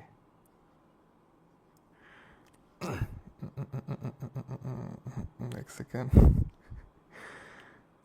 Test politics test. तो 4 पॉइंटों के टॉपर्स पहले इस क्वेश्चन को कर लें, फिर टॉपर्स अनाउंस करते हैं। The shorter wavelength infrared radiation from the sun can enter into the green house, while longer wavelength infrared radiation from the ground and the planets inside the greenhouse cannot pass back। ठीक है, shorter wavelength transparent होता है, longer wavelength OPEC होता है, तो उसी terrestrial radiation जो होता है वो लॉन्गर वेवलेंथ के फॉर्म में होता है, इसीलिए वो जो है हमारा ज़्यादा हीटअप हो जाता है, ठीक है। ओके, चलो तो अभी बढ़ते हैं क्वेश्चन नंबर 19, ये करिए और फिर मैं टॉपर्स के जो है नाम अनाउंस करता हूँ।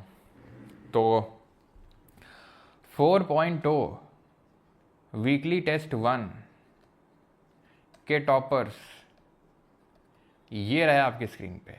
नंबर 3, टिटिटिंग, नंबर 3 पे रही हैं शिक्षा आत्री जी। आई होप मैं सही नाम प्रोनाउंस कर रहा हूँ, शिक्षा आत्री। ओके, तो शिक्षा जी ने 70 मार्क्स स्कोर किए हैं। शिक्षा जी के लिए सभी लोग तालियां बजाएंगे। नंबर 2,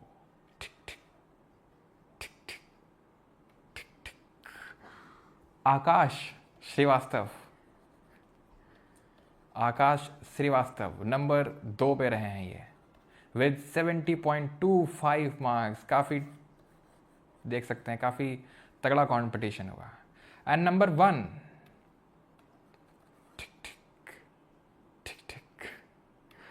नंबर 1 पे रहे हैं। अच्छा, नंबर 1 तो ऊपर होना चाहिए था ना यार, खैर नंबर 1 को ऊपर लिख देते हैं, उल्टा ऑर्डर होना चाहिए था, नंबर 1 नीचे हो गया सबसे, नंबर 1 ऊपर होना चाहिए। तो नंबर 1 पे रहे हैं कौन? नंबर 1 पे रहे हैं अमन जी। तालियां हो जाए अमन जी के लिए, 72.5 मार्क्स।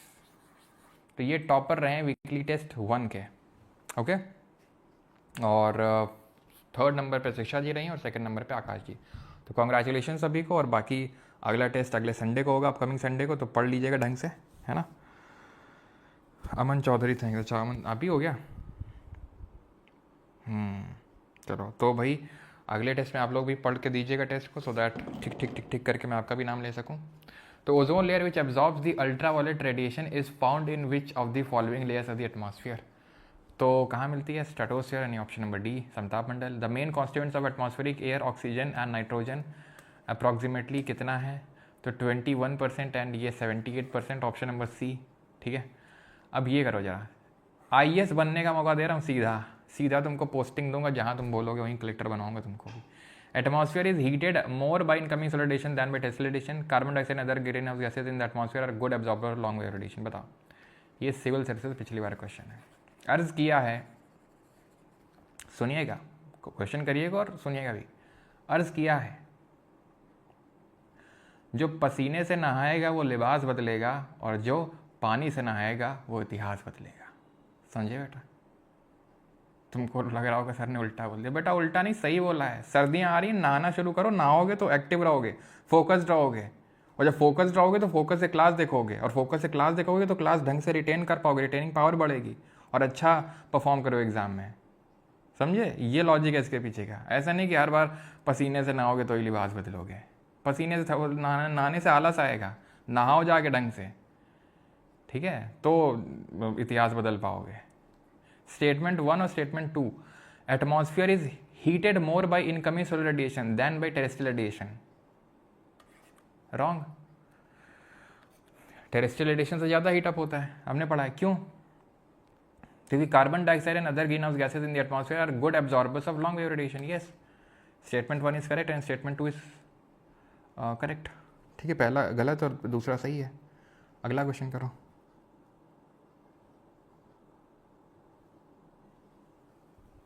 अरे भैया तुम अडोब ये क्या फोटोशॉप, हाँ तुम्हारी महिला मित्र को हैप्पी बर्थडे। रोज रोज मत ये सब किया करो यार।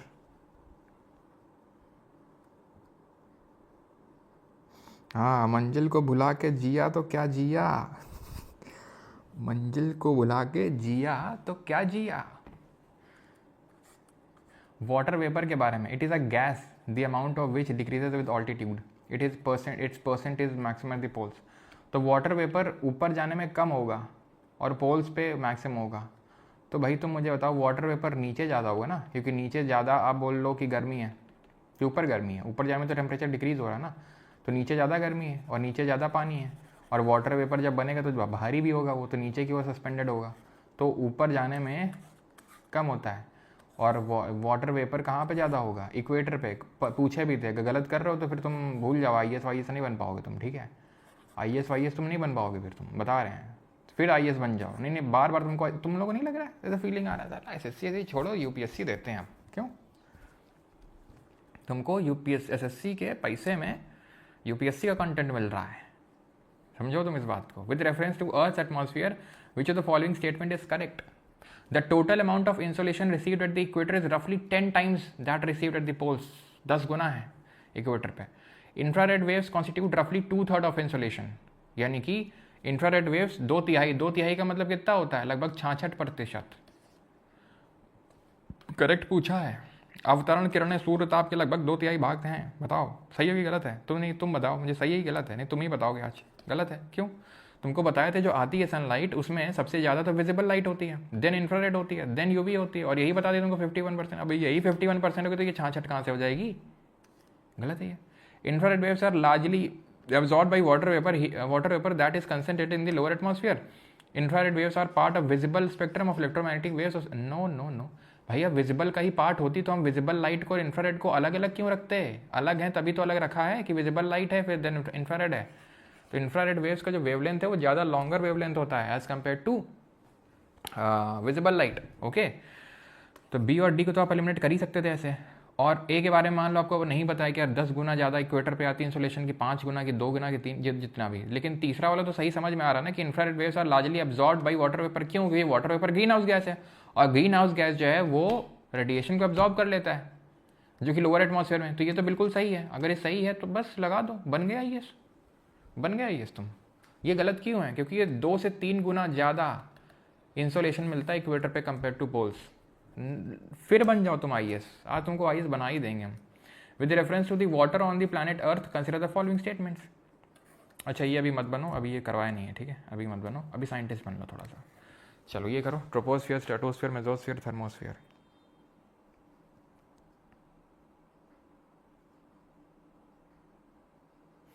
सोनू बोल रहे हैं बहुत स्टूडेंट बोलते हैं कि आप क्वेश्चन आने के बाद पढ़ाते हो। अच्छा, तो मतलब तुम्हारा ये कहने का मतलब है कि हम क्वेश्चन आने से पहले पढ़ा दें?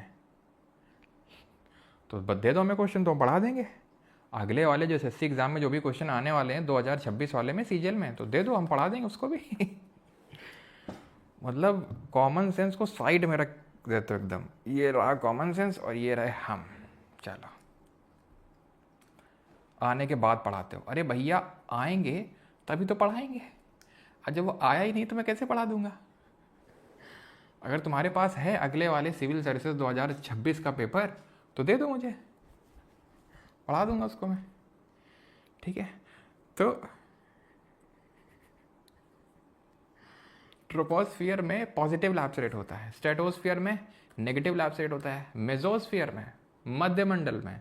मध्यमंडल में कैसा लैप्स रेट होता है? मध्यमंडल में भी आपका कैसा भैया टेम्परेचर इंक्रीज होना चाहिए, डिक्रीज होता है यहाँ पे, तो नेगेटिव लैप्स रेट, गलत, पॉजिटिव लैप्स रेट होता है। ठीक है, याद है आपको? ध्यान दीजिए सर।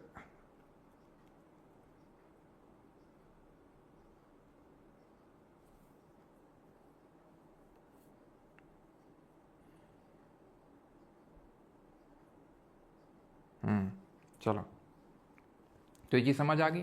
और थर्मोस्फेयर में टेम्परेचर बढ़ता है तो नेगेटिव लैप्स रेट, तो नेगेटिव लैप्स रेट।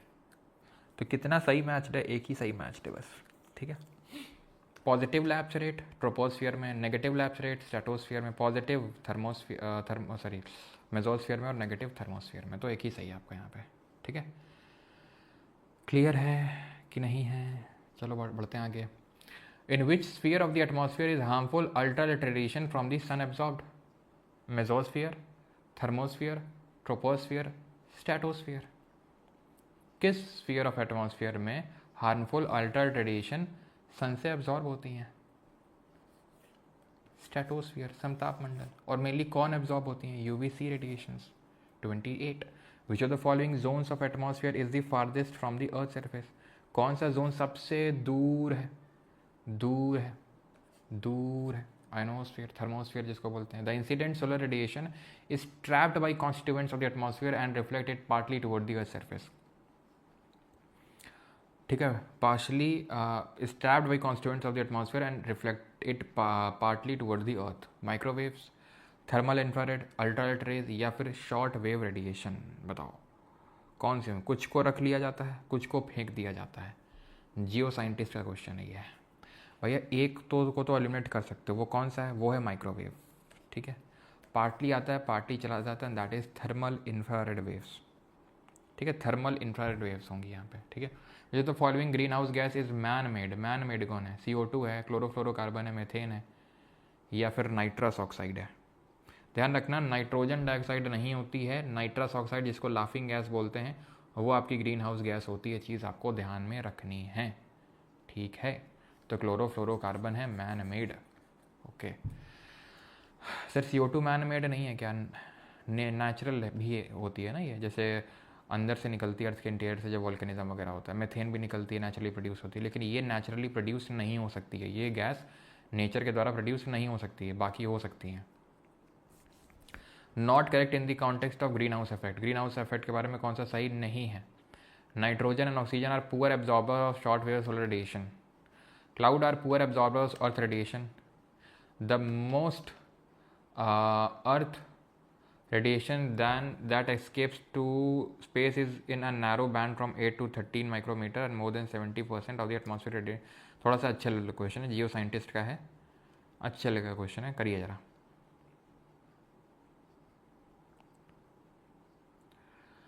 क्लाउड जो है, अब तुम मुझे बताओ, जो बादल हैं वो पुअर एब्जॉर्बर होंगे या पुअर एमिटर्स होंगे? क्या होंगे? क्लाउड जो हैं अच्छे एब्जॉर्बर होते हैं, ये अच्छे एब्जॉर्बर होते हैं, पुअर एब्जॉर्बर नहीं होते हैं। The most significant variable gases in the atmosphere are. Variable gases इनमें से कौन सी है? वेरिएबल मतलब जो बहुत ही जिनका अमाउंट चेंज होता रहे। क्या बताया था? एक तो वाटर वेपर बताया था, क्योंकि अगर बहुत ज़्यादा धूप है, बहुत ज़्यादा गर्मी है, बहुत ज़्यादा पानी है, तो वाटर वेपर रहेगा, नहीं है तो नहीं रहेगा। पोल्स पे चले जाओ, नहीं रहता है। कार्बन डाइऑक्साइड, क्योंकि कार्बन डाइऑक्साइड हम इंजेक्ट करते रहते हैं एटमॉस्फेयर में, तो वहाँ से आ जाती है। और वेरिएबल मतलब बहुत ज़्यादा हाई लो। सर संडे वाला टेस्ट फ्री रहता है क्या? नहीं, फ्री नहीं रहता, जो बैच के लोग हैं उनके लिए रहता है। ठीक है, चलो। As compare to natural green house effect, the enhanced green house effect refers to the increase in average surface temperature of the earth due to. As compare to natural green house effect, the enhanced green house effect refers to increase in average surface. क्यों? क्योंकि हमारी anthropogenic activity है। Anthropogenic का मतलब होता है man made या फिर ह्यूमन एक्टिविटीज़ की वजह से बहुत ज़्यादा टेम्परेचर इंक्रीज़ हो रहा है। जो हीट बैलेंस है, जो हीट बजट है, उसको हम क्या कर रहे हैं? डिस्ट्रॉय कर रहे हैं बहुत ज़्यादा गैसेस को एमिट करके। कुछ क्वेश्चन अब आप खुद से कर सकते हैं मेरे हिसाब से। क्यों? ये सब मत करना, स्नो स्लीट ये हेल सब कल पढ़ाएंगे। चलो, यूपी पीसीएस प्री 2025 यानी इसी बार का जो प्रीलिम्स का पेपर हुआ था यूपीएससी का, उसका सवाल है ये ओजोन लेयर पे। Ozone layer shields the surface of the earth from the ultraviolet radiation from the sun. Ozone depletion has been linked to the chlorofluorocarbon. देख रहे हो, सीधा तुम क्या बनोगे? क्या बनोगे तुम? सीधा SDM बनोगे अब सीधा जाके, तुम बता रहे हैं हम तुमको। ठीक है, तो दोनों सही है। Option number C both 1 and 2। ये हिंदी में रहा सवाल आपका। 50 तक क्वेश्चन करेंगे, उसके बाद आपका होमवर्क रहेगा। इसके बाद which layer of the earth atmosphere is responsible for protecting by blocking harmful terrestrial solar radiation? बताओ।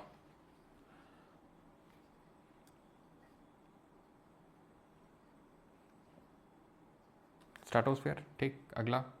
The region of earth atmosphere where weather event occur, मौसमी घटनाएं। ठीक है। वाटर साइकिल, ये अभी नहीं पढ़ा है। Water cycle what is the term, अभी नहीं पढ़ा है ये आपका। ठीक है, हाँ ये वाला क्वेश्चन कर दो बस, फिर छुट्टी आपकी। बाकी के क्वेश्चन तो आपको मिल ही जाते हैं, PDF तो इसकी मिल ही जाती है PPT की, तो आपको खुद से वो क्वेश्चंस लगाने हैं। बाकी तो आपको नए क्वेश्चंस भी मिलते हैं, एप्लीकेशन पे नए क्वेश्चन मिलते हैं, और इस PDF में आपको, इस PDF के अलावा। ओके, चलो। तो the process of vertical heating of the atmosphere is known as advection. No, horizontal क्षैतिज जो उष्मा, ये हिंदी में रहा क्वेश्चन आपका। ऊर्ध्वाधर तपन को नहीं बोलते हैं, ऊर्ध्वाधर तपन को नहीं बोलते हैं, क्षैतिज तपन को बोलते हैं। ठीक है, जो वर्टिकल हीटिंग होती है उसको एडवेक्शन बोलते हैं। The transfer of heat through horizontal movement of air is called as convection. No, horizontal वाले को बोलते हैं एडवेक्शन।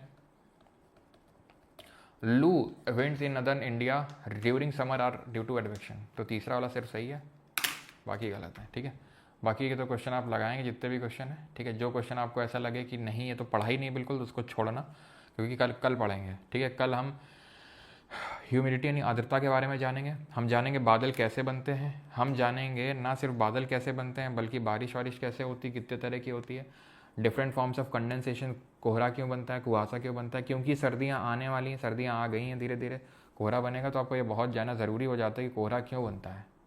ठीक है, तो ये आप जानेंगे कल के लेक्चर में। बाकी जिसको बैच का एक्सेस चाहिए तो वो यहाँ से परचेज कर सकता है, परमार अकेडमी एप्लीकेशन और वेबसाइट www.parmaracademy.in। ओके, चलो भाई, थैंक यू।